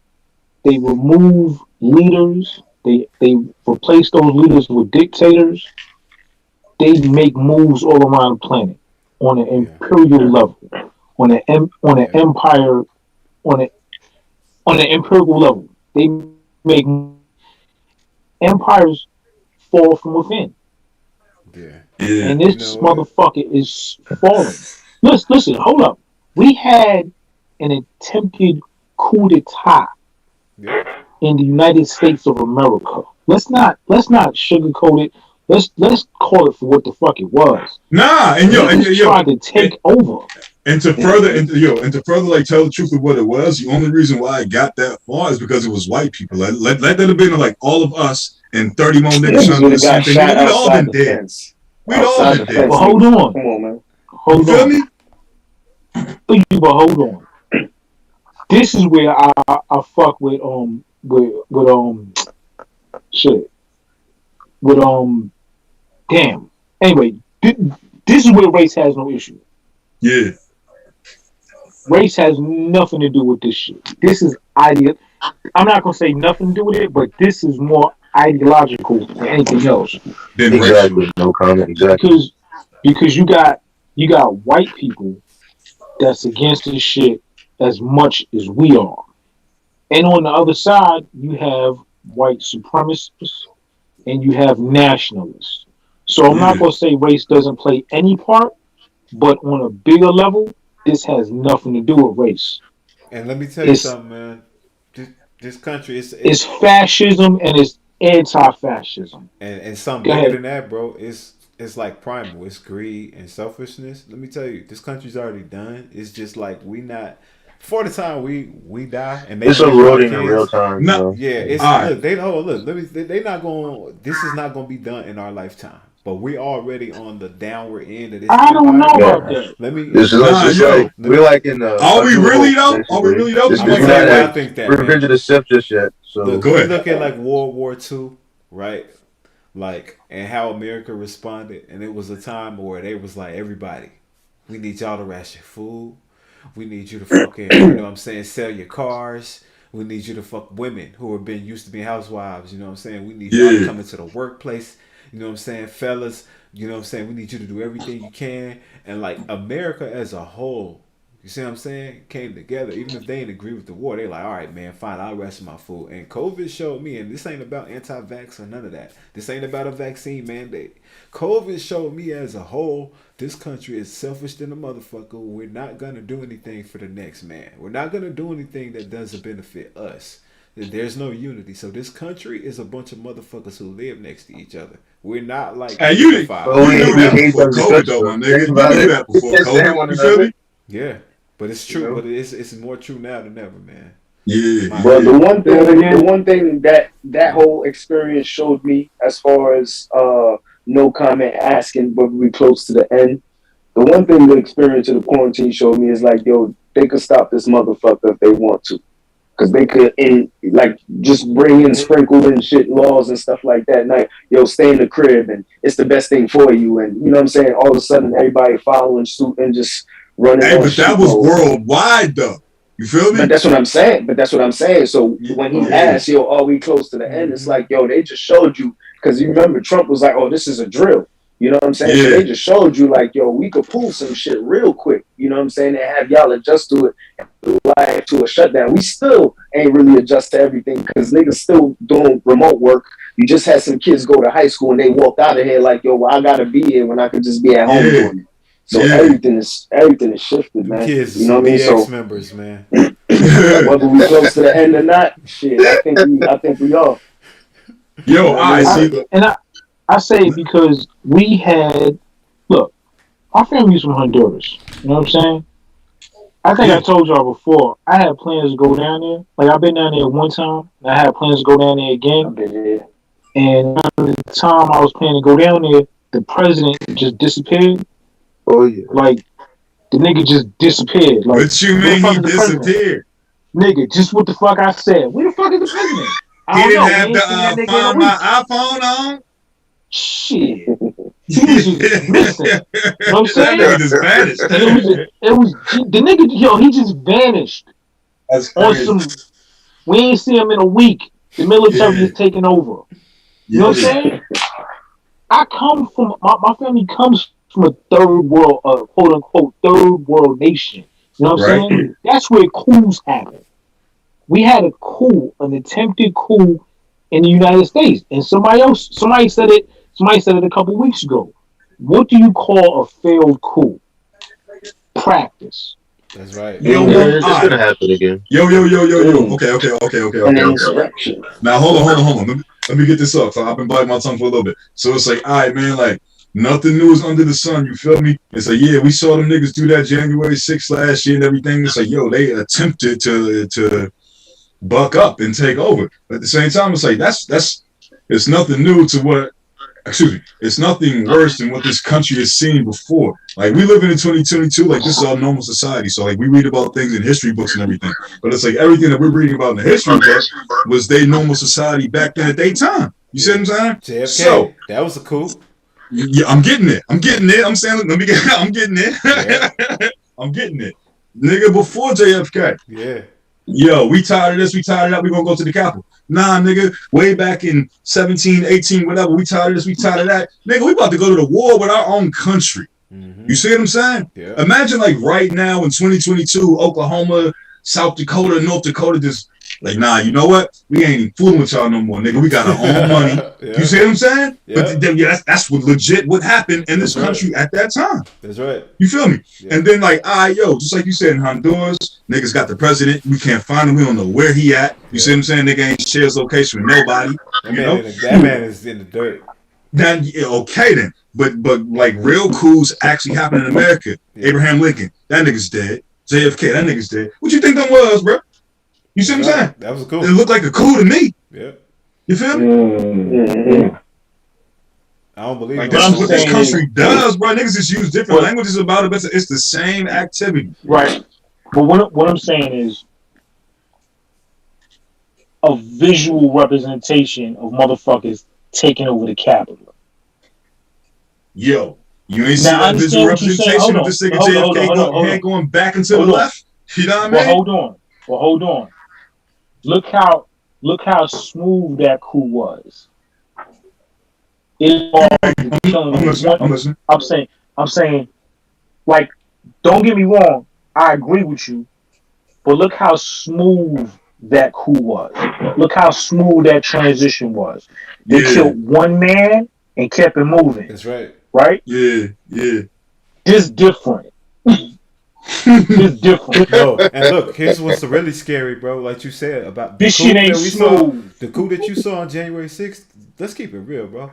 That was like disorganized and rednecks, and like some niggas had some guns, and some niggas. Imagine if that was really and still really took the time to plot. Fam, but like that whole thing was government sanctioned. Them niggas were allowed onto the premises. Yeah. You understand? Yeah. I'm from that city, bro. I know the protocol. That is unheard of. Yeah. You They said understand? he was looking into Chernobyl, and they ain't like that. They wanted that shut down. You know what I'm saying? So You said what, nigga? What? he was looking into like I want to say Chernobyl, and it was like another area, and he kept poking his nose, and they was like, "Nah, we leave that alone." And he like, "Nah, I'm trying to, I'm trying to unrid the corruption type shit." And so that's why the OK was sent on him. You know what I mean? If it's not Chernobyl, I forget the area, but it's an area that he was looking into. JFK. Oh no. Nah. Yeah. JFK, so they say, was Bay of Pigs, and that's what did him. Yeah. He was doing a bunch of shit though. Yeah. But it like, all right, Chernobyl plays a role because Chernobyl ended up being Russian, but like Bay and Pig was like the whole like Russian threat at that time. It was like, everything's like anti-communism and yada yada yada. You know what I mean? But it was in Cuba though. Exactly. Yeah, the Bay of Pigs. Yeah, the Bay of Pigs. Exactly. Yeah, because like the Russians started building missile. I don't know if it was missile silos or what, but the Russians were bringing nuclear weapons over to Cuba. In other words, them niggas started setting up shop across the street. Like I'm saying, like imagine like Avon and Marlowe, and like next thing you know, like Marlowe set up shop on like the next block. We got a problem right now. Yeah, you feel me? Mm-hmm. And that's why they're polite about it right now. I need y'all to pack up and leave. Yo, that's with the golf club. How the nigga say it? I'm being polite about it right now. I'm being gentleman about it right now. But I need you to go over there and pack up the crew and leave. Word though. Hey, no. My favorite was the nigga said, "Hey, yo, you Marlo?" And the nigga look at him like, he said, "Yo, you know if Marlo been here? He been around." Like, motherfucker, you ain't getting that around here. He been around. Niggas wouldn't say shit to that nigga, man. Disrespect. You made a good point. You got to protect your own. You know what I'm saying? You don't let no outsiders infiltrate. You know what I'm saying? You protect the king. That's right. You're absolutely right. Like even though your regime might be messed up, you still got to protect it. You feel me? Check it out. It's a book called The Turner Diaries. The Turner Diaries? Yeah. Okay. And if you look at the Turner Diaries, all this shit that's going on, that these nationalists are trying to pull off, that shit is all in the Turner Diaries. The Turner Diaries is basically a white supremacist manifesto to a certain extent. It's a book that these white supremacists follow. Yeah. And the whole January 6th shit is actually in the Turner Diaries. Okay. They try to take over the government and they fail. And their failure turns out to be a success because it helps them recruit other white people. All this shit is just art imitating life, So man. All I'm gonna say is Tula. You better say it. Canada. We strapped down here. Don't worry about that. We good. You better say it. Boy, I got too many of these motherfuckers. Yeah. Matter of fact, you know what's funny? I know you with me on this, Hurt. When that COVID shit dropped, and I always just be buying ammo and shit. I'll be buying. And all of a sudden, motherfucking, it was sold out. You start having to go to random websites to get ammo. Walmart sold out of ammo and shit. I'm like, yeah. Man, I was trying to buy ammo. Moving like crack. Yeah. Like, look, I was trying to goddamn buy my goddamn wife some 9mm bullets. Man, I caught so much hell trying to buy some 9 bullets. Like, Yeah. god damn, 9. Yeah, I had to find all kind of websites, man. Like I said, yeah, niggas all of a sudden COVID hit, they start realizing, yeah, I want a gun in case niggas come to my house and think I got all the toilet paper. Shit ain't sweet. Right. Nah, but then this here, man, and like to my brothers, man, who way up north, like y'all probably can't relate to this shit. But like us being brothers in the South, and we go to these gun stores and shit. Let me tell you something, man. The white folks be looking so strange and weirded out to see us really tooling up. I ain't talking about like around COVID. I'm talking about period. Yeah, you feel me? I Like, believe you. I believe you. And we know why. That's why you don't never see no niggas in the NRA brochure. yeah, exactly. You know what I'm saying? Because you know, like they don't really like they don't really like seeing us really. No, one, knowing our guns. Two, knowing how to do whatever we gotta do with them. Three, really going to buy the motherfucker. Like really cashing out. Yo, and them white folks not even knowing that it was your grandfather, your great granddaddy that saved their life in World War whatever, in Korea wherever, in Vietnam wherever. Like nigga, I've been knowing how to do this, homie. Hey, Bob Marley said it, the Buffalo Soldiers. You know what I'm saying? And those Red Lock roster. Yup. You can say what you want on the news, and you can play all the stereotypes and all you want, but it's more just like white niggas going to shoot schools up. It's more responsible black gun owners than it is black gun owners out here just, you know what I'm saying, wilding. Most of the niggas out here doing crime, they ain't even legal gun owners. You see what I'm saying? If you take all the black niggas who had legal guns, they not out here just killing niggas with guns registered to them. Nah, not at all. Not at all. But see, you know what though? Like I be saying it to so many white dudes whenever, like, you know what I mean? Like whenever we have our little interactions, you know, they always be trying to talk about the black on black crime, this, that, and the third. And I said, well, one thing about us, man, you know, crime happens within the same proximity, which means in your small trailer trash town, y'all sell dope just like we sell dope. Exactly. You know what I'm saying? Y'all shoot each other just like we shoot each other. Now, the difference is with us, when we got beef, we're going to get that person. When your son don't get his way and get cussed out on goddamn Call of Duty, he want to shoot the whole school up. You know what I'm saying? That's Call of Duty. Anyway, everybody got to pay. And look at Young Dolph. The difference with us is when we do crime on each other, one nigga dead right now. It's 3 niggas finna go do life for that because we get arrested. We do crime. When black people kill each other, right? The person who killed you, they gonna do time. But the difference is, let it have been a cop that killed them. You know what I'm saying? Oh yeah, he ain't doing shit. See what I'm saying? He might get a promotion. You see what I'm saying? He might get a promotion. We gonna be held accountable. We gonna be held accountable if we do black on black crime. But if it's the other way around, it's a chance that motherfucker might walk. You know what I'm saying? Right. Yeah. Hey, check it out. I want everybody to look up this website. What you got, bro? NAAGA. What's that? NAAGA. Yeah. NAAGA. I'm sorry. Say it again. NAAGA. National African. Oh, yeah, it came right it up. Might be org. It might be ORG. No. It's that .co. It came right up. The National African American Gun Association. There you go. Okay. Wait, hold on. I'm about to put it in the chat. But yo, check it out. So let me ask y'all a question. I'm sorry, go ahead. Yeah. Whenever I'm in Missouri, I go to the gun range. I don't never pay attention to the white people. Now, next time I go, I gotta really pay attention because I go in there and I shoot rapid fire. Like, that's what if you ever in a shootout, if you ever in a shootout, you know what I'm saying? You aiming, it's rapid fire. You know what I'm saying? Right. You trying to.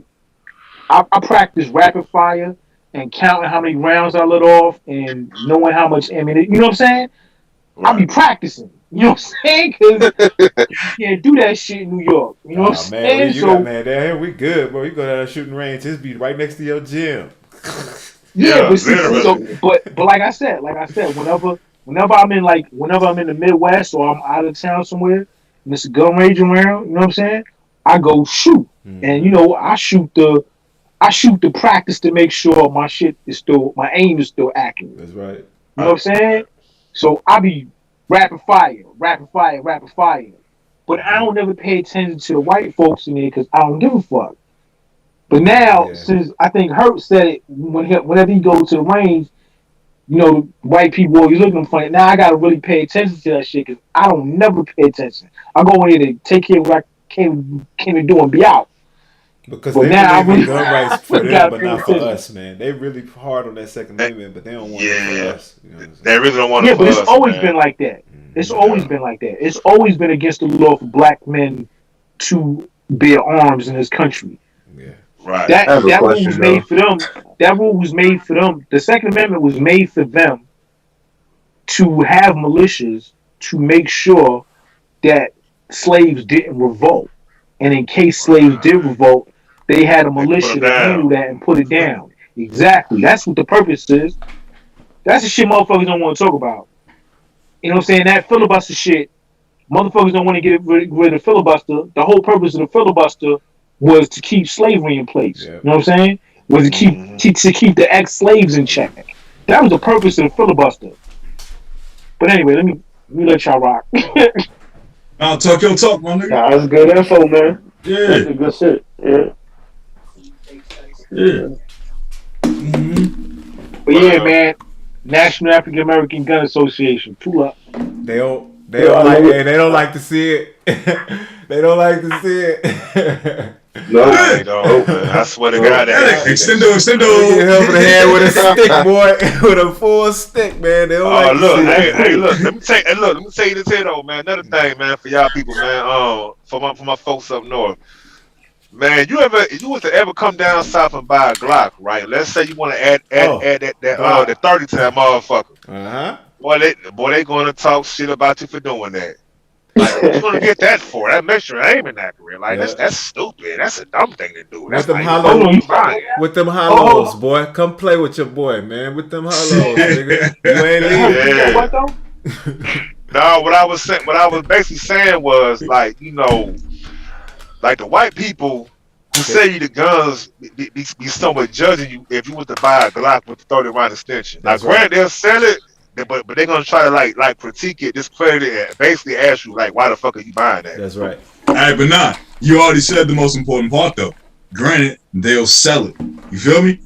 Yeah. You feel me? They still gonna give it to you though. And I order mine online too, so I ain't even got to go deal with the hassle. You can order this shit online. You don't need no license for the. You don't got to go show a license for the stick. Boys gun shop. Nigga, it's a whole lot I'm not about to say on this recording, but it's legal. I'm legal, so I ain't snitching on myself. You see what I'm saying? It's a whole lot of loopholes, homie. You know what I'm saying? Hold up. What's the critique though? The thing is, you know, they look at you buying a 30 round clip like you shooting your gun sideways. Like you menacing society or somebody. Yeah. Like a nigga old dog. Yeah. That's but here's the thing though. First of all, shout out to whoever just joined, man. Appreciate you pulling up, man. But Yo, man, go ahead. Yeah. Here's the thing though. Shooting your gun sideways. I go to buy something. I go to buy something. Yeah. Hold on. Say that again. Oh, somebody got I ain't hear you. Yo, somebody got mute things. Yeah, somebody's stream is in 2021. I got y'all. We good. All right, go ahead. Yeah, what you were saying, bro? No, what I was saying was when I go buy some shit, I don't care how white people look. Yeah. No, I don't give a fuck either. But like, you notice. Yeah, I feel you. Yeah, all right. I'm just putting it out there. You know what I'm saying? Like, I trust you, me. I buy what I want to buy. You know what I'm saying? Yeah. You know, you can feel how you want to feel about it. My whole thing is, look here, buddy. You got what I want, and I got the money. You know what I'm saying? Yeah, so what we talking about? Exactly. And you gonna be real surprised when I pull that thing and aim right. That's right. Yeah. And put it right where I want to put it. And what my nigga Hurt said about them, about us buying these sticks, because they can't imagine that a nigga is buying one of these and I ain't finna go out and rob. Like, it's for self-defense, nigga. It's because if you kick in my door, I don't want to run out after fucking 17 rounds. You know what I'm saying? Yeah. Ayo, I'm buying this hoping that I never have to use it. Yeah. You feel me? Yeah. But ayo, what Snoop said? He was the West Coast niggas. In Baltimore, we ain't even dropping, nigga. You heard? Y'all realistically think we could potentially have a civil war here? Like realistically? It happened. It happened. Nah. Yo. Cause I'm tell you why we won't. Cause nigga, we just tried that last year. You know what I mean? Burning down every city for George Floyd. All that got shut down. You know what I'm saying? Johnny Cage. That's not a civil war. That was an uprising of black people, of mostly black people, a lot of white people, because I got to give them their props. They definitely came out for the cause. They turned up. But that wasn't a civil war. That was an uprising. The difference between an uprising and I say a civil war is, an uprising is a large group of angry people marching and protesting. Let me add this. A civil war is brother against brother, neighbor.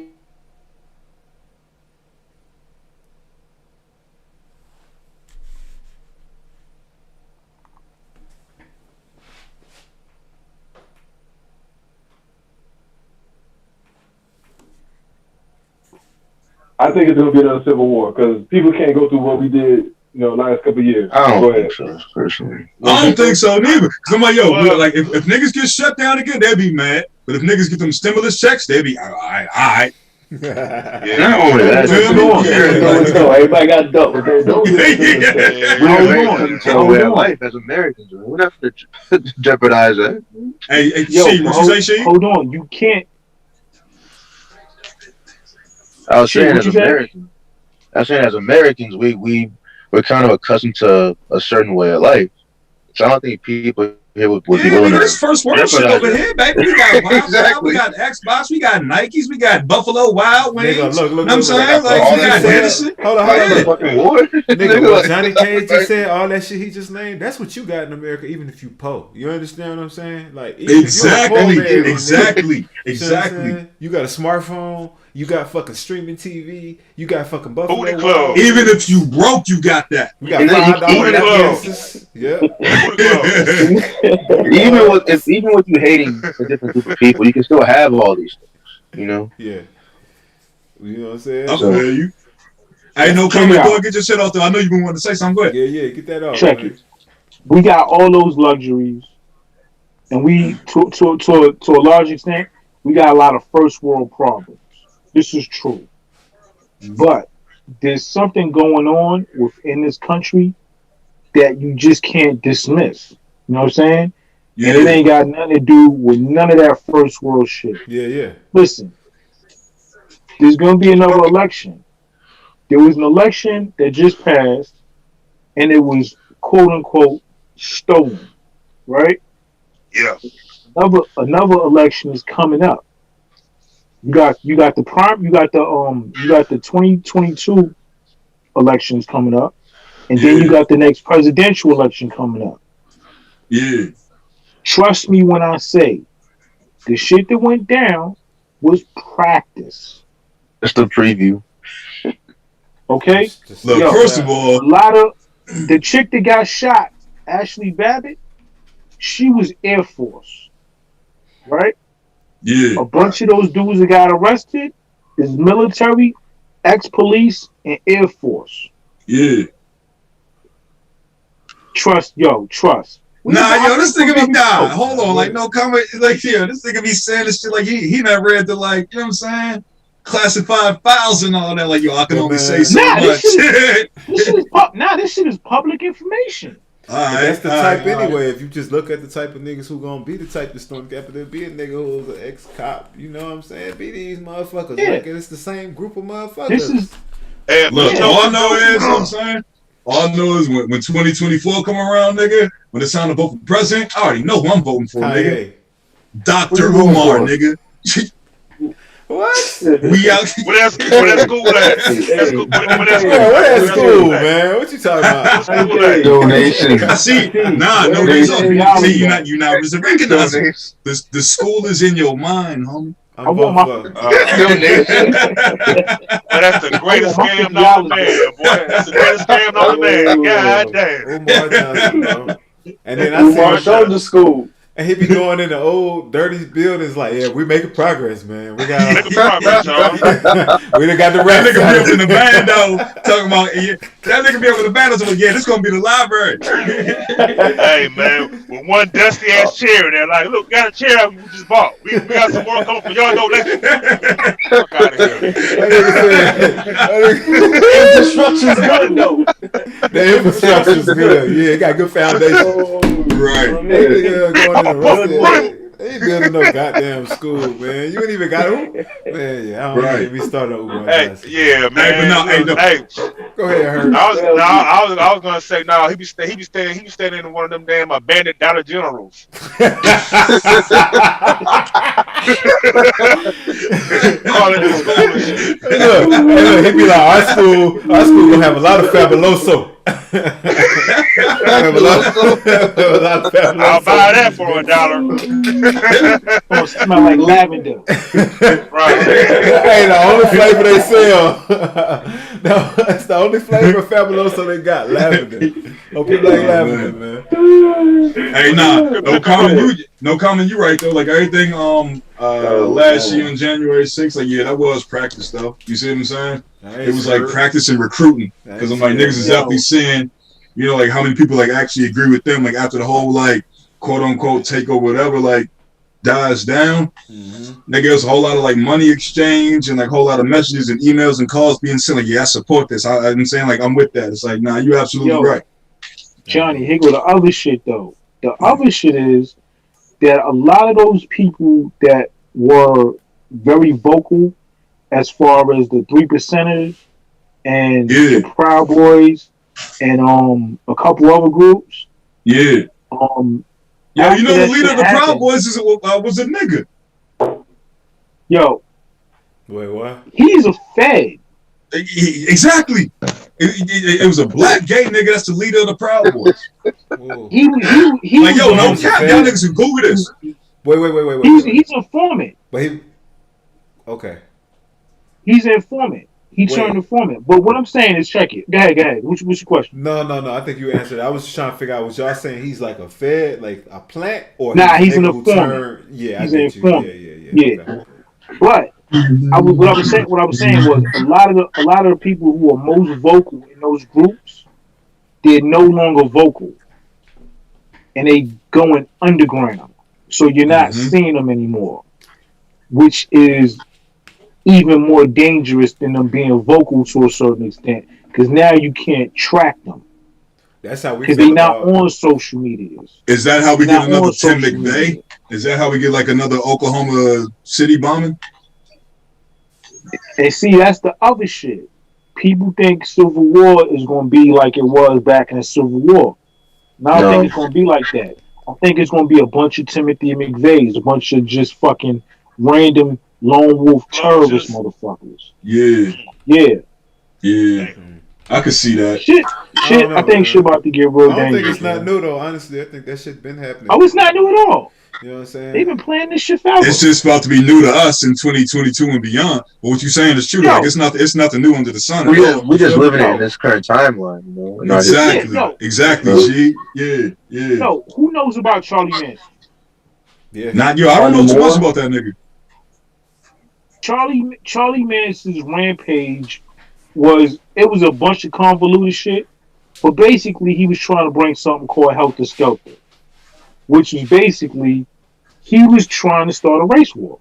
That's crazy. The only thing I know about Helter Skelter was like the rap group. No doubt. Boot camp. Yeah, exactly. BCC. Yeah, that's the only Helter Skelter I know. No. Sean Price, my nigga.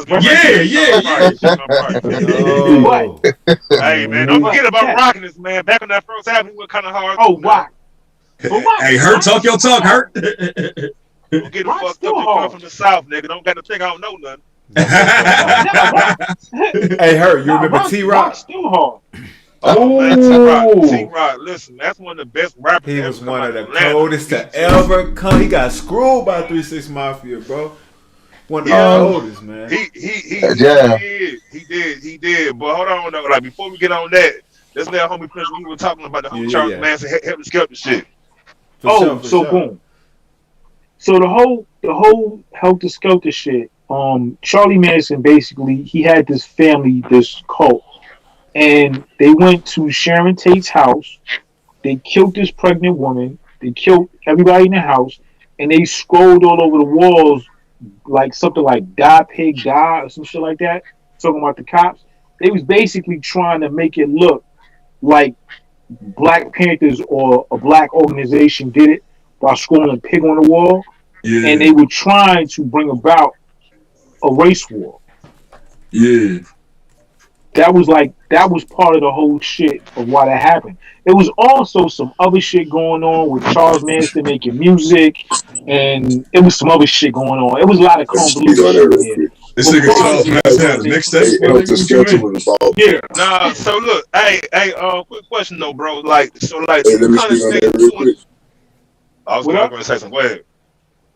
Helter Skelter, it was about the Beatles. Charles Manson had heard the song from the Beatles. Yeah, my man. What he heard from it, his interpretation was that the black man was going to take over, and white people was going to be, I guess, service to us. Hold on, what you say, bro? Say that again, please. What you say, bro? He got a better take on the story. Go ahead, Fat Kid. So all right. So he got high, heard this Beatles song, the Helter Skelter shit.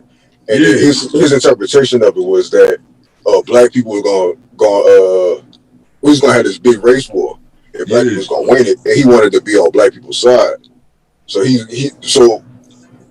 he was saying, he wrote a little shit on the wall, and you know try to egg on shit. Right. Basically, he took it too far. I just want to add on to that because I knew where the Helter Skelter came from. No, I appreciate you adding on because nigga I had no idea. Me too. Add on. Nah, but look.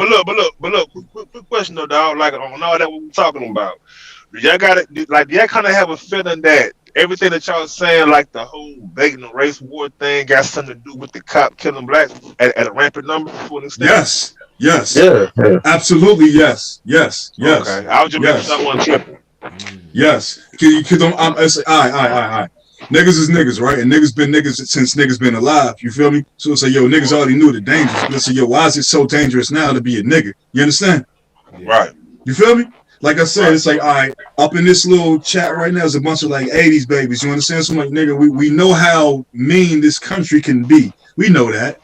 Niggas remember Rodney King and everything else since we were kids. You feel me? But it's like, why does that happen at such a rapid rate over and over and over and over and over again on video?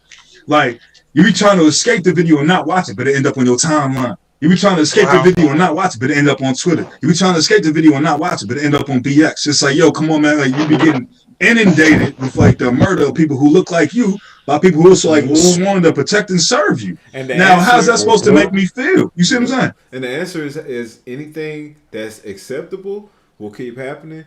Like, meaning, how many videos do you see of a cop shooting a little white girl? How many videos do you see of a cop running over a handicapped person in a wheelchair? Things that are unacceptable, you don't see them things happen. You don't see them. Exactly. But it's acceptable. You know you can come up with a story and get away with it. You see what I'm saying? And yeah. That's what it is. Like, yo, you kill a nigga, that video can be live on CNN, beamed out from country to country. But like, shoot a little white girl, you'll never see that video, nigga. Not at all. Yo, but I think it's another part to it too. I also feel like they trying to push something. They trying to get a reaction. Yeah, they want us to buck back. They want niggas to react. Yeah, they want niggas to react. Yeah. You know what I'm saying? But I truly believe this in my heart. If niggas react, they not gonna get what they expected. Because I think it's gonna be I think it'll be a domino effect type shit. Like, oh, this what we doing? All right, let's all move in unison. This what we doing. Yeah. Exactly. I think everybody be on board. Even the bougie Negro. Even the bougie Negro. Exactly. Yeah. And I'm gonna say this. I'm gonna say this, and I'm gonna let somebody else rock. Them bougie Negroes, them cool Negroes that don't nobody like,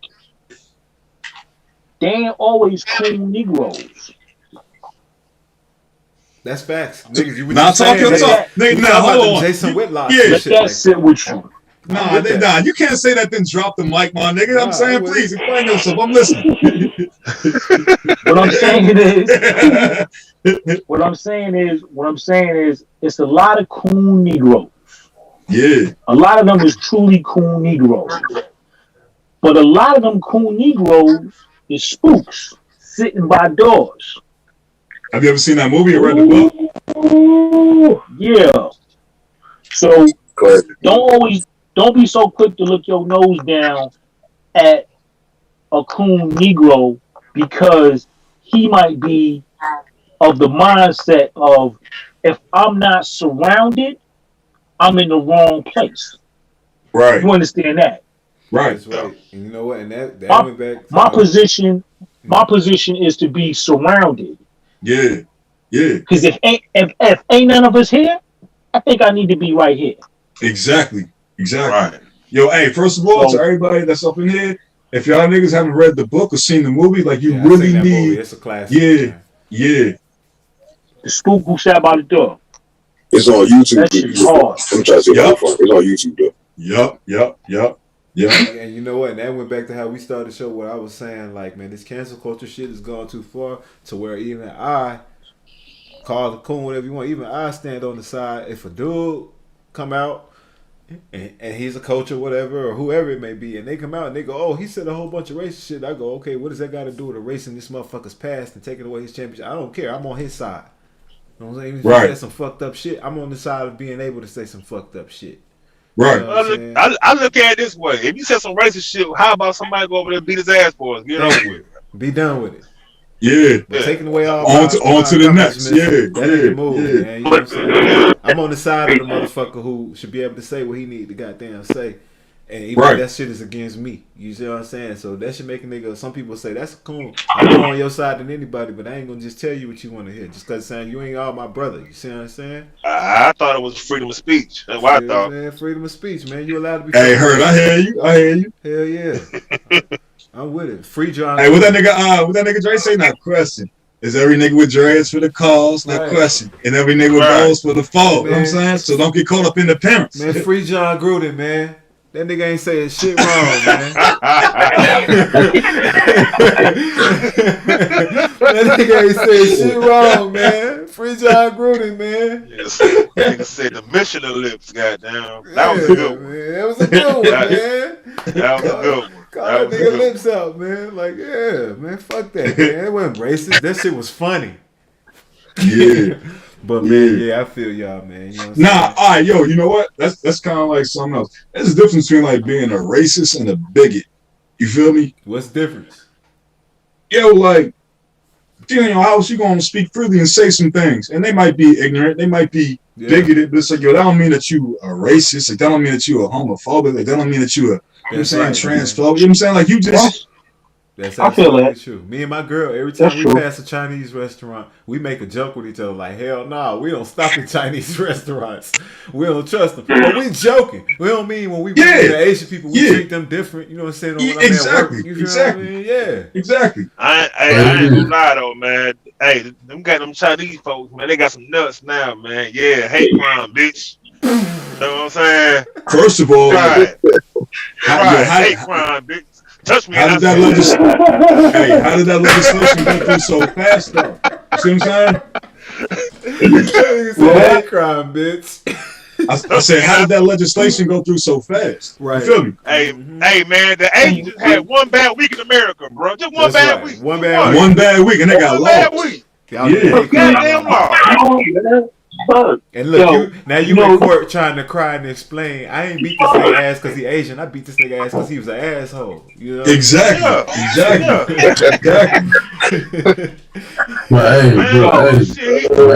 hold up, y'all. Let this man speak. Go ahead, BX. Yo, y'all hear me? Yeah, we can hear you. Hey, yo, what's up, family? This Kahande. Y'all know what's happening now? What's good, family? What's up, man? Man, hey, so how I look at it, man, the reason why them Asians, why they got something past a hate crime is in such a short amount of time for what it was going through, is because they got political power. You know what I'm saying? They got countries, they got lands, they got governments behind them. You know what I'm saying? The thing about us here in America is, since we've been here, they ain't want us to have no political power. And that's the whole thing about the crime going on, destroying our cities and destroying our towns and our commerce and our political agendas that we had. They did that because if black men get power, if we have some political autonomy, and that's when we start becoming our own people, our own governing body. Because we're our own men. You feel me? We're our own men. We're as men, we're not supposed to be governed by no other men. You know what I'm saying? Everyone recognizes that. And because we haven't had that level where black men could be black men, and what I mean is we running our own society, governing ourselves, governing like we protecting our children, protecting our women. We have a code to stand on. You know what I'm saying? That's what we need. We need a code. We need to raise our standard as men. Once we do that, bro, you should have tapped in earlier, bro. This nigga say, I'm saying, you coming in with all this knowledge and all the time. Come on, give it to us.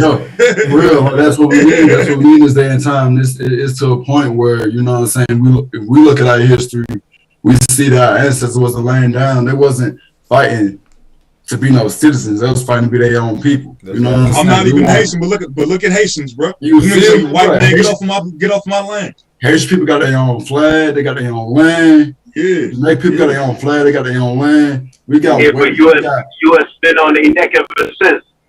But see, that's the gift and the curse, my nigga. It's the gift and the curse. We're a black population in America, but we haven't been able to establish ourselves with a political governing body. That's the reason why those other black nations can't rise up yet, because we haven't risen up yet. Hey, but look. It's not by lack. It's not by lack of trying. Niggas been trying. Word. I ain't saying America's capitalism. I wouldn't say at all that we've been trying, but I'll say is that we sort of lost focus. You know what I'm saying? It's like we got a price too, though. Yeah, it's a price you got to put. It's a price to pay, and the price for that is our life. You know what I'm saying? Right. For our freedom is life, and that's where it's at. It's like, because we're be who we want to be. If we got young men being gunned down, if we got our children killing each other, you know what I'm saying? If we got our women feeling like they can't be protected by their own men, what's wrong with our people? And we got to fix it as men. That's our duty. So how I'm looking at it is we need to have like sales of men. Like we need to have an actual agenda that we establish on, and it's local first, you know what I'm saying? Everything gotta be local. Everything gotta be with good people around us, you know what I'm saying? But then once we got a local agenda set together and we're on the same page, we come together, state, national, and then we can do it. With a unified message, you know what I'm saying? With a unified message. Hey, Hurt. That's a big story, bro. Everything you saying is so goddamn real. 1,000. Now imagine we do everything you just saying. Can you imagine 1,000 of white BX trolls who act like they us, who gonna goddamn try to tear that shit down every chance they goddamn get? Do we not see it every day on that goddamn site? I mean, I really wish the white boys would come on here and show themselves and give us their name. Like you, bro, we say that every week. Every week we waiting for them to come here, but they don't do it. Been 3 months now. They don't pull up, man. They won't pull up. Yeah, it be real niggas. We've been waiting since 2021 for that to happen. But we see what it is, though. You know what I'm saying? Like me personally, man. Like when I look at it, man, it's the same thing, bro. Ain't nothing changed. The reason why they want this race war to pop off is because, like I said, like once we get to a point where we having our own, we gonna be fighting with these folks, and it's gonna be something on our side, but we on the side of the right. You know what I'm saying? We ain't doing this shit because we're better than them. We just want to be our own free human beings. You feel me? Yeah. We just want to have our own shit. Just do us. You feel me? On the earth that God gave us. You're not bothering nobody or nothing. So we not doing nothing wrong, you know what I'm saying? And they on the side of the wrong, so that's how we gotta look at it. You know what I'm saying? Like the shit that we doing, we on the side of the right with it. You know what I'm saying? Yo, your name is Kehinde, right? Yeah, we can hear you now. Yo, Kehinde, right? Yeah. Oh, yeah. Yo, check. You wasn't here when I said it, but I said it earlier. If you was in a situation of these white people in this country, you will be just as scared. Mm-hmm. You will be just as scared for these black people to rise up and take control, because you would think they're gonna do the same thing to me that I did to them. But we're not even on that. Nope, we're not at all, man. If we was, Yo, hey, no comment. You ever see what was that? I remember how like when the pandemic first hit, niggas quarantine, like these comedian niggas was putting up these sort of like clips of just them like telling jokes. And you see the one that Cat Williams did for Supreme? Nah, talk on it. Talk on it. Ain't nobody. All right, so like Cat Williams did like a stand up for Supreme, right? It was just him by himself during quarantine, and it was like doing the whole George Floyd and all that. And he was talking about like, you know, like white people. I know that y'all thinking that one day we just gonna get mad and come back on y'all and do everything that you did to us. He's like, we're not like that. We're not even them kind of people. You see what I'm saying? It's like I'm paraphrasing him and I'm kind of butchering it. So it's like you got to see it for yourself. But like that's pretty much like the vein of what he was saying. Like, nigga, we ain't even trying to come back and like murder and slaughter y'all the way y'all did. That's like we just trying to chill. You feel me? That's it. And that's the majority of us. That's black people. That's it. Not all of us, though, because you know, like you know what I'm saying, like not all just trying to like be murder savages and nothing like that. bro. Oh. I mean, it got to be a little bit of get like, there. like No, I ain't gonna lie. Let me say this, bro. I'm about to wrap this up, man. But I'll say this, like you said, bro. The average nigga, man. Even some of us on this podcast, man, right? Like some of us hang and know and might be related to killers, bro. And you know, and I know, even that. And let's be clear, like the average black man ain't just walking around killing motherfuckers. The average black man go to work. Not at all. You know what I'm saying? Go to work, go to school, and their business. But for them niggas that's out there doing dirt and that's killing, even they not animals, man. They not sitting around just like killing niggas. They hang around and they family. They still go on motherfuckers' houses and be respectful to their mamas too. You know what I'm saying? Even niggas who kill them niggas, they about to go eat on Thanksgiving. Yeah, you see they what I'm be saying? like, yes, man, how you doing, Miss Rogers? Yeah, exactly. Still walking in like, yeah, nigga, I'm top savage and all this, and niggas still got manners. Not in this house, you want boy, take up gentlemen. You feel me? Yeah, niggas be gentlemen on the opposite of that. Yeah, nigga, so they don't, even when they try to paint us like savages, we not even like that. Even niggas who really get down. The collective of black people, we're not like that. We're not like that, bro. And for the most majority of us is squares. Niggas go to work. You can see them every day. They at the bus stop. If they was on some dirty shit, they'll be in a fly ass car because they would been, you know what I'm saying? They ain't at the niggas ain't robbing and riding the bus, man. Right. Nah, that's a ball, my nigga. Niggas ain't robbing and riding the bus. Not at all. But man, I appreciate all y'all pulling up tonight, man. We had this one. I might split this one into 2 episodes. I might get them the teaser or something. I don't know, man. But we live streaming. We've been on this shit for like 3 hours. On God, bro, since 9 o'clock, man. So nigga, no days, you know we rocking with you, my nigga. You know we supporting you. You already know what it is. Hey man, like I took a phone break from y'all, man. Came back, said, these motherfuckers still talking. Oh God, hey, I appreciate Kahinde. I appreciate you pulling up, bro. Man, and put a comment in the chat on the thread. Yeah, hey, definitely. Hey, Kahinde, come through earlier next time, bro. I'm saying you came through. You know what I'm saying in double overtime, and hitting threes from half court. Nigga, come through. We need you in the first half. I appreciate every single one of y'all. Fat Kid, you dropped some knowledge on us, man. Megawatts, Lays, no comment. Hurt Mathis, Page, man. She. Appreciate everybody pulling up, man. You know what I'm saying? And we're going to do this shit again next Wednesday, bro. 9 p.m. Eastern, man. We appreciate you for even starting this podcast. Straight up, though. Love. This nigga, the Larry Hoover on this BX podcast, nigga. Hey, shout out, man. Shout out, man. Hopefully, when I talk to y'all next week, I ain't got the MJ crying face because my Raiders got destroyed, man. We'll see. Hey, man. You be all right, man. I'm a Falcon fan. I can relate. Man, yeah. Hey, but them dogs. You already know. Hey! One time for them dogs, Georgia boys, man. Yeah. That's how we're going to end this thing, man. Shout out to them dogs, man. Congratulations to the champs. And they beat Bama, man, of all teams. Damn cousin fucking Bama niggas. Shout out, bro. Cousin fucking ass niggas. Fuck them. Hey, yeah, fucking ass Bama niggas. I know what's going on with them. That concludes the BX podcast, man. We'll see y'all next week. Hey, yo. Hold on. You know how I sign off? What's good? How you sign off, homie? Huh? My sign off is forever. Buy Bitcoin. Hey, I'm with you. My Bitcoin. You done encourage me, man. I'm gonna do that, man. I'm gonna fucks with you. We all gonna get rich. We all gonna get rich. That's what's up. Love, man. Y'all have a good night, bro. Be safe. Stay dangerous. Yeah, next week. Hey, later, y'all. All right. We gotta stay dangerous. Peace. No.